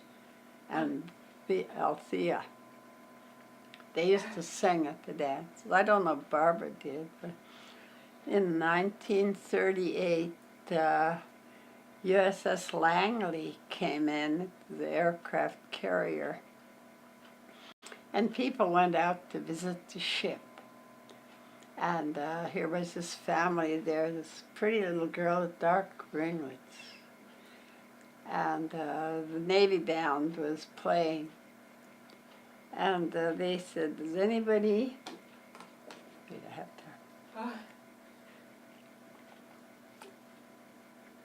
to... Does anybody have a request? This little girl, she said, would you play by Mavis Shane? They played it, I always remembered that. I liked that song too.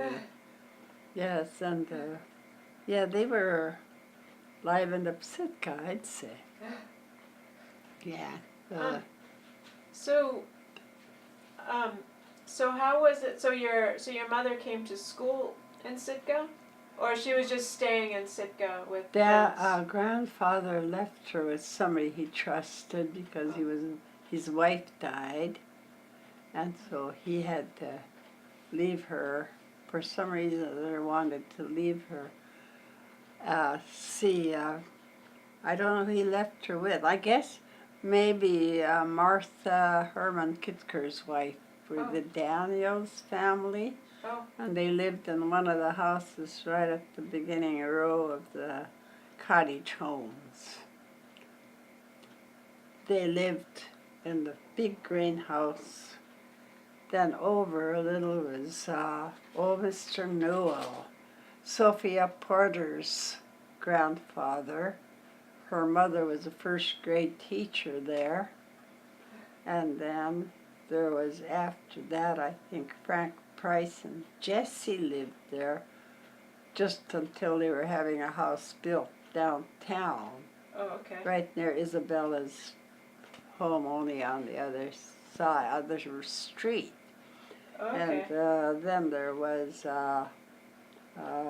Ralph Young, one of the founders too. He lived there, and I talked to Bertha Karras. She knew the people that lived in the other homes. Then the Jacobs family, Mark Jacobs, Bertha Karras's family, lived in the house above. At the top. So, and you went to the second row of houses. On the other side were Mr. Noel's daughter married a Yupik or Eskimo, Roscoe Max and Harriet. They had their children there, and I learned to do the other kind of, the more technical tap dancing after my brothers died with Jean Anderson, Harriet's daughter. And then the next house down was the James house. Yeah, our family Your lived home. there. Okay. And my dad was such a strong person. One time they dressed him up to come to dinner. We had that big German shepherd named Punko. He loved to untie Dad's long shoelaces. We were sitting at the table formally, and Dad, I guess we were done eating, and Dad was talking to my brothers. And he ruled through the table. He was talking to them. And my brother John was an athlete. And everybody dried their clothes in the kitchen. There was no dryers in those days. So my brother boxing with the kitchen line, and so everybody was sitting peacefully after dinner, and he was talking to my brothers. And he said, "You better not do that again." And my sister's panties fell off the line and landed on his head, the lace perfectly across. And he was such a serious man. I started laughing, and my mother said, "Don't laugh. Your dad doesn't like anybody to laugh." I would have loved to have been able to laugh. Yeah, because he wouldn't take it off. He wasn't going to touch it. My sister giggled and she grabbed it. That was so funny. And the dog was untying his shoelaces. Yeah, it was quite a life there, because the Truett kids would always come to go be with me and let me join them to go to the movies in town. Shirley Temple or Buck Jones or something, fill up 2 rows, the cottage kids.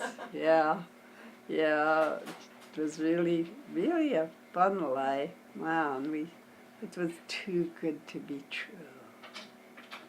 We talk about it, Gil, whenever we get Anne. I never had a chance to ever talk to Evelyn Johnson, though. Very quiet. Peter Simpson's grandchildren.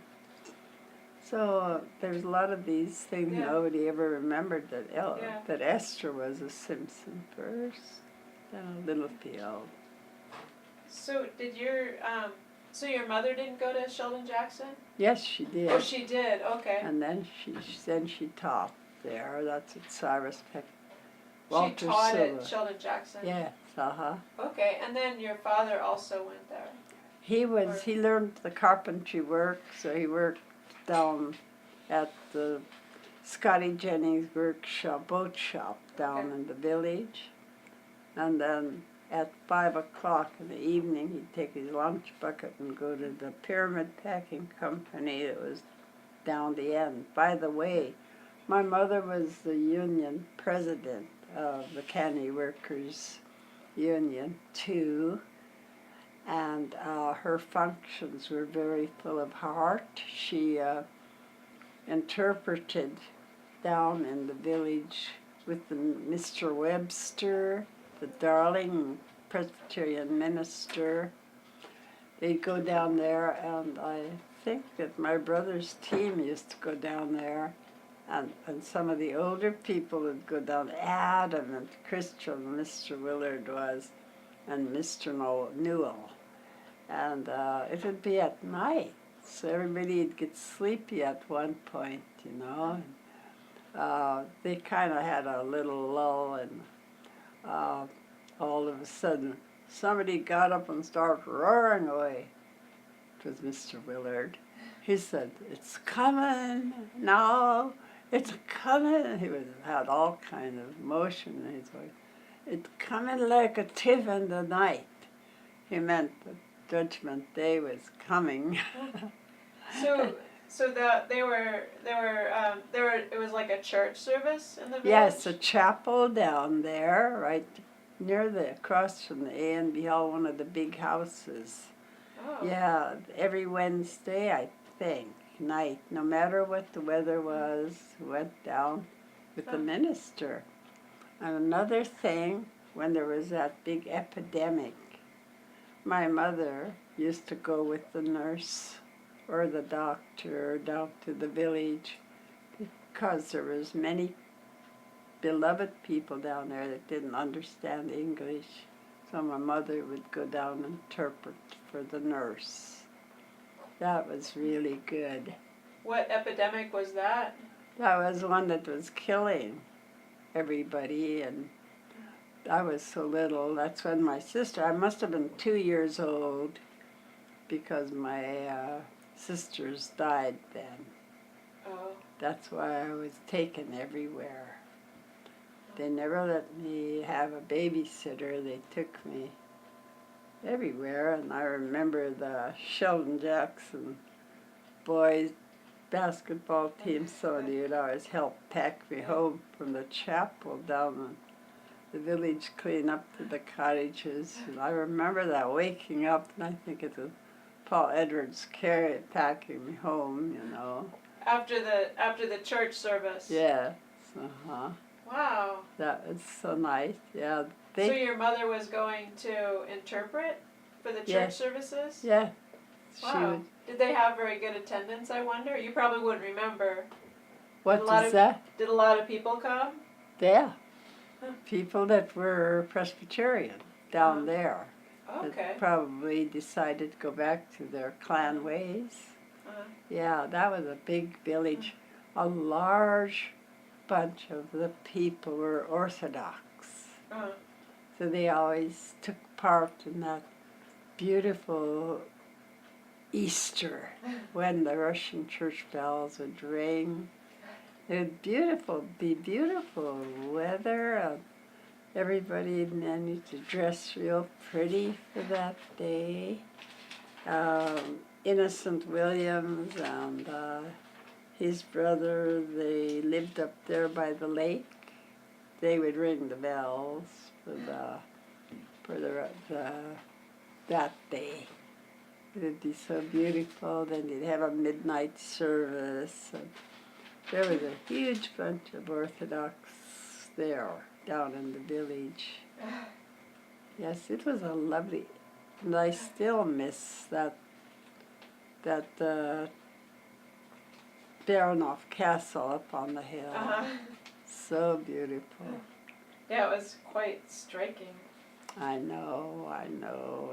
So, I miss it. I used to look like, oh, it's not even real. It's beautiful. It was very good. So I only have two more questions. Okay, I good. keep coming up with more, and one of them is, was your mother in Wrangell, like when the ANS was founded in Wrangell? No. It was Camp founded in 1 was the ladies in Wrangell. Yeah, and in the cookbook, one of the conventions, they put the first, that's what they didn't bring. I don't know why. I'm kind of angry about it because they had that cookbook that was sold at one of the conventions that there was the minutes of the first meeting of the ANS Camp 1 in Wrangell, and I think it was Eva Blake, or there was my mother-in-law, Susie Cadet Feller, and my Auntie Louise Bradley, her daughter is Marge Bird, right now that everybody knows, and there was, see, Wilma Stokes's grandma or mother were a part of that too. So, yeah, that was Camp 1. Camp 2 is here in Juneau, and I'm really happy that I moved here, and I'm Camp 2. Yeah. All right. Oh, yes, I'm wearing. I don't know how it felt. So your mother was there. Wow. She wasn't there. Oh, she wasn't there. Oh, she was okay. in Sitka. Oh, Camp okay, but 4. she was. She was originated from there, yeah. Oh, okay. So she wasn't one of the founders of it? Yes, she was. She's in Sitka. Oh, That's okay. where the founders. See, that's where the founders lived, up in the cottages, some of them, and then they were scattered. Oh, okay. Yeah. No, she didn't live in Wrangell anymore, but at this 100 convention, we wanted to make sure to remember her. She was the first grand president. And oh, I see. I loved those conventions because in Sitka, because Dad and Andrew Hope, or Peter Simpson, Dad, and I guess carpenters like Andrew Hope, where they helped build the A&B Hall. I'm so glad it still stands, because when Kim Metcalf interviewed us on the early ANS, I said they used to travel to the conventions on seine boats. And I remember standing on the dock with a light flashing up on top of the A&B Hall, A&B. They were having a convention. My mother was standing there, and then all of a sudden someone said, "The Wrangell boat is coming, just coming in to tie up." My mother's eyes filled with tears, and she ran down there, because that's her brother, just like her brothers, William Paul and Louis Paul. William wasn't there then on the boat, but Louis was, Wrangell. She ran down there, and they were her brothers. She worked with them. Yeah, so Okay. yeah, she is holding her own where she was in Sitka. Yeah. I see. Yeah, it was. And then the other one was I got a little bit lost. You were talking about in generations where so who was Elsie Peck Custer-Metenoff, and then she married Alfred Gordon, but she was related to George Hobson somehow? No, she was related to Louise Peck, was her mother.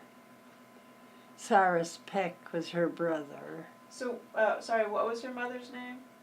Louise Louise Hobson, but she was a Peck first. Ah, I see. Yes, and her brother was a good friend of Ray's, my brother. He named his son after him. I don't know. He's Carves. I think he lives in Hunars, Angoon. His name is Ray Peck. So, yeah, and Anne is a very good friend of mine. She lives over here on the other side of Evergreen. And we visit and we talk about the cottages. We talk, because my book wasn't entirely the cottages. That's why it's recognized as a history book. And it's considered now Alaska history.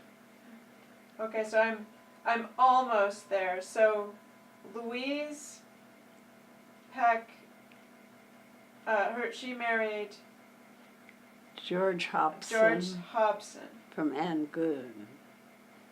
And then her daughter was Elsie, she married Alfred Gordon, and my picture of the marching band, Alfred Gordon's in there along with my. It's a good picture. They were compared. I think it's written that they were compared to the John Philip Sousa, and then there was this famous white family that lived up on Snob Hill and owned the cold storage. The boy was called into, I'm pretty sure it was Pensacola in spring of 1941, and his sister Margaret was attending some university or college down near the Naval Academy, and married a young Navy officer. And the reason I want to bring them up is on the day they bombed Pearl Harbor, Margaret's husband was killed. So he was there. Yeah, he was a Navy officer. Yeah.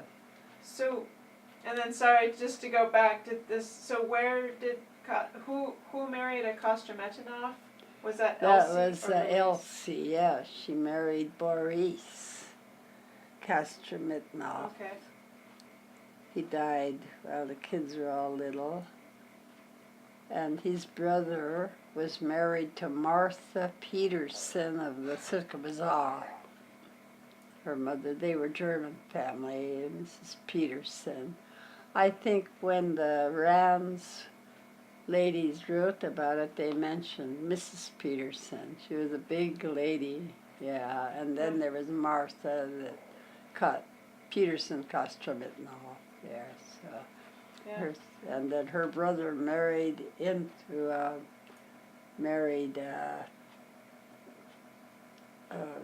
a cousin of Goring's. They were German. There were two doctors there, and one of them was Dr. Charteris, and his wife, was a sister of the lady that married Charlie Peterson. His family owned the Sitka Bazaar and the cab company and had something to do with the phone company. Okay. Pete Kostometanov married Martha Peterson. So, yeah. This is, neither here nor there, but my parents live in the house that Martha and her later husband lived in. Martha. Well, she was Martha Cushing later. Martha Kostometanov. Oh, and then she was... No, she and her mother owned the Sitka Bazaar. Yeah. Yes, and they, I don't know where I think they lived right in that building. It's across from the Orthodox Church. Yeah, and the Boris Kostometanov had a little house that was left from the Russian era, but I guess that was torn down long, long before I left Sitka. So when he died, well, the children were sent here to a home in Juneau. There was Cecilia, George, and Sam Kostometanov. They moved to Metlakatla when they were 18. Their dad lived there. But while he was in Sitka, he was the leader of that good band. I've got that picture here. I'm going to put it in the next book. Yeah. Yes. Yeah. Because Walter Solo is in that. Yeah. So. Well, and it's so important to get the names on those faces in the photos. Yes. Yeah. Right. We didn't have any pictures of Martha. We didn't have any pictures of the Rands family, but I was bringing them up in the second. So, because they had so much to do with Sitka, the Petersons up on the hill, and so Sitka was really interesting. Yeah. To live. Well, and it sounds like it was fairly integrated. Yes. Yes. Like if you knew these people who were Sure. not native and doing things with them and that's true. going on the Langley. And we quite respected it. We had Yeah. our deal. That was really great, and I was going to say something about it, but well, the question you asked me, I had something to add to that, but I can't think of it right now.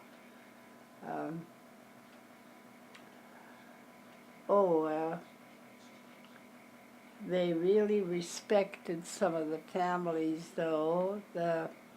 When my sister and her children died, Martha Koster-Mittenoff and her sister-in-law, Charlie Peter, Martha's brother's wife, were at the funeral. They always used to help Al pick out nice dresses for Flora to use. Al was from Seattle. He was half French Norwegian, my brother-in-law. Everybody thought he was bad to me. You know how people molest children? Uh-huh. I was scared of him. I mean, it was pretty rough, but never once did that man ever try to. He was the only one that talked to me against having sex. He was the This was your only brother-in-law. brother-in-law.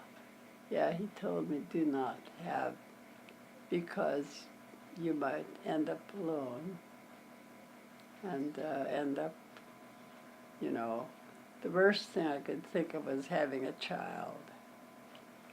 There were a few children just because of lots of people in love with servicemen. Yeah. So he was decent that way. I can't get over it. God bless him. Yeah. Yes. So it was so much to remember. And when I go to Sitka, well, now that you can... Yeah. Well, and when you're in Sitka, we'll have some photographs. Yeah. Oh, you can tell us who they are. That's good. Yes.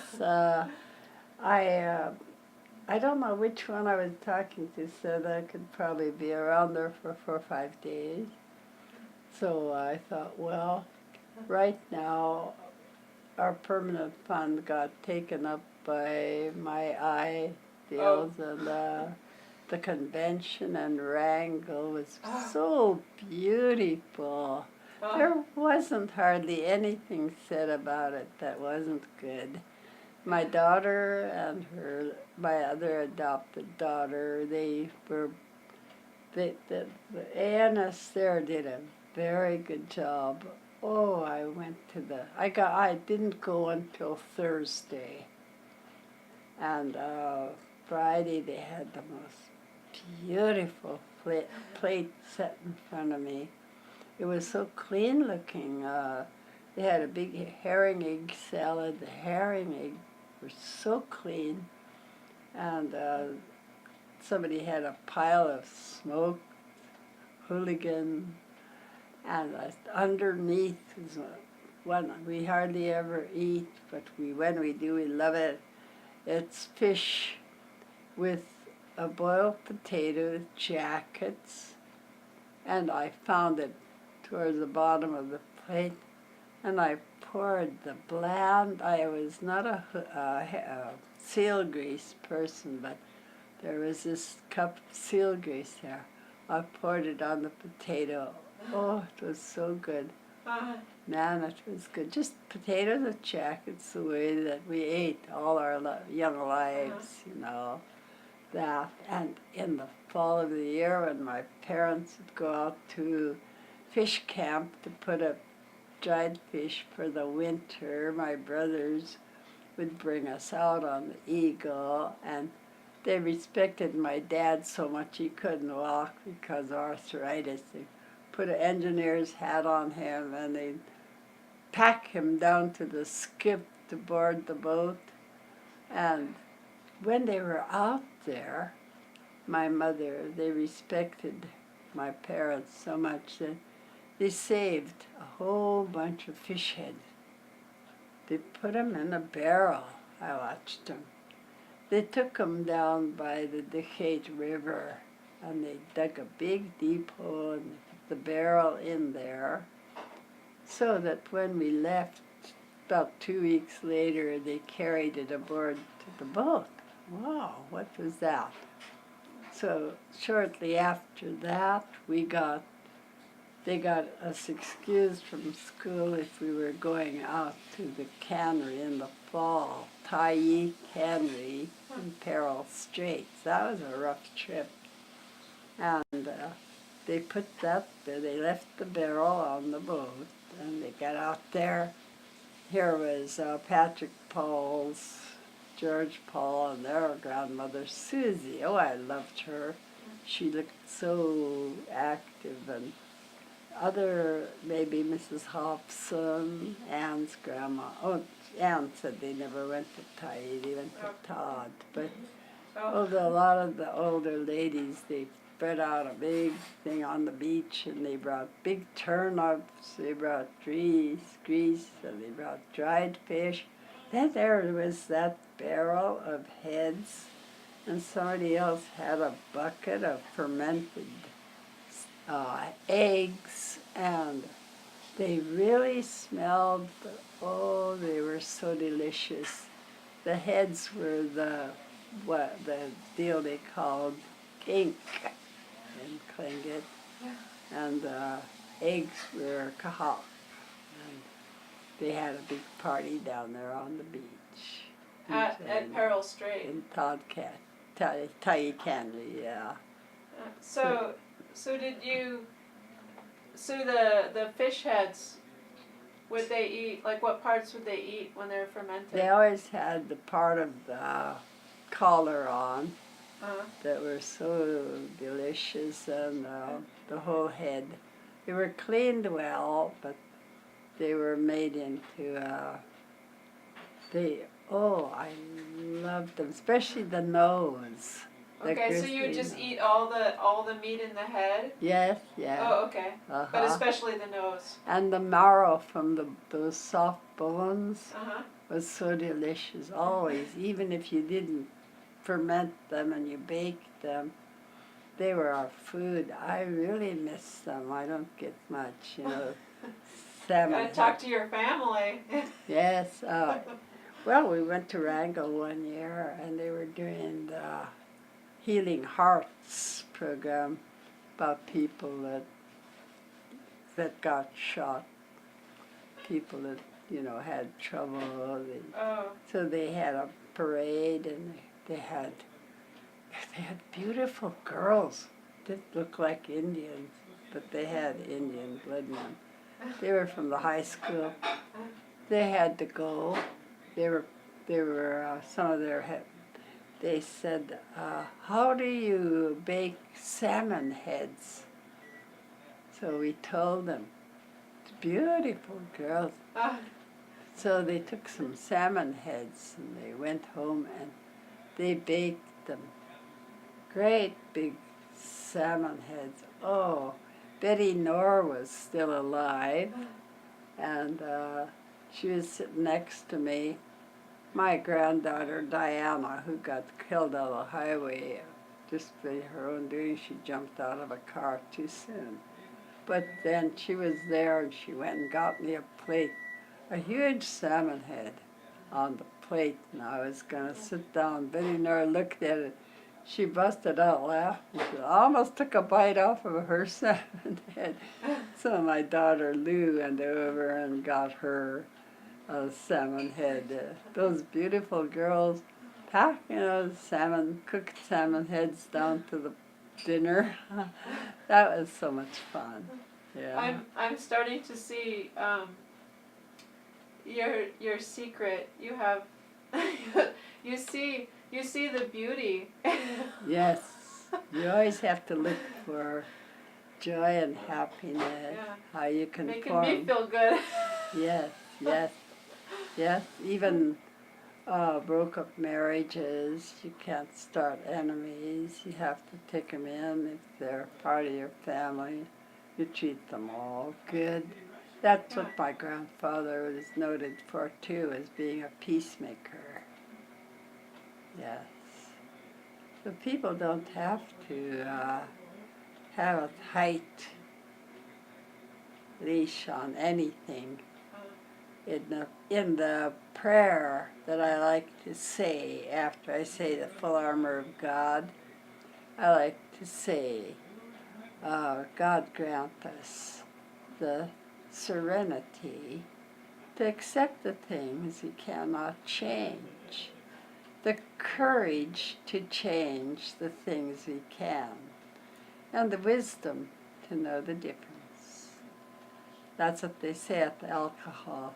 They really should be everybody leaning and relaxing towards accepting things instead of holding a tight like a rope, straining themselves into a bunch of misery. Just accept the world the way it's going. It's a lot easier.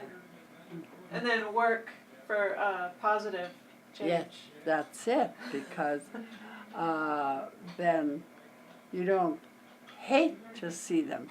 People don't watch for you guys to get in a fight. I mean, you start kind of pulling each other together, and yes.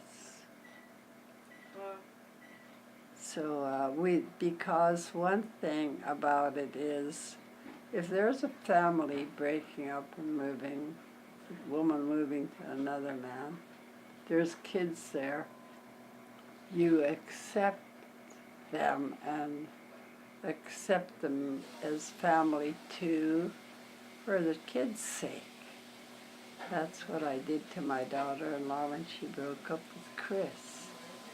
I took care of her boyfriend's mother. They were our relatives from Wrangell. So on Christmas, we'd remember the mother because I loved her. She's a heavy alcoholic. But I wanted to love her because I knew before she came to Alaska, she lived on the streets of Denver with her son. And she brought him up here. He's now my grandson. And she is still like my daughter. I include her on Christmas, and her new man, I used to take care of his mother when she was, after I graduated from high school and while I was there. So they're family, and it's very comfortable, because then you see them and you want the boys to know you love their mother, and that works. Yeah. Yes, no enemies. Yeah. It's not very comfortable. Wow. Thank you so much. Oh, you're welcome. Yeah. I'm so happy to know you're Nancy's daughter and Mr. Oh no, yeah, no. I'm really good friends with Nancy's daughter. Oh, I see. But my okay. mother is friends with Nancy. Yes. Yeah, so. That's good though. So I'm not her daughter, but I feel like she's my aunt sometimes. That's the way it should work. Yeah. No, it's neat. All the connections. Yeah. Yeah, I have a good friend in Wrangell that was befriending me when I was in school, and that Wilma Stokes, and I was so happy when her daughters recognized the convention, and they had a lunch, to honor the convention, and we were sitting together. We always sit together. Her daughters are. In fact, the president of Camp 2 now is her granddaughter, Rhonda Butler. Her mother is Donna Stokes. So they were Churchill. Wilma was a Churchill.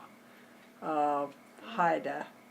So we're related to them through my grandfather, John Cadishan.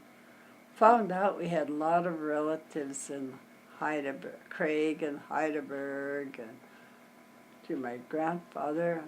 People here, grandfather had a lot of some brothers, I guess. So, yeah, it's really nice to know. Yeah. Especially when you're related, it's good to be friends with people. Yes, it is. It is. Oh, we had that was such a beautiful lunch that they gave for the convention. Wow. Such beautiful girls, you know. Yeah. And I felt good, and they come and kiss me on the forehead. It's so nice to have warm relationships. Yeah. It is.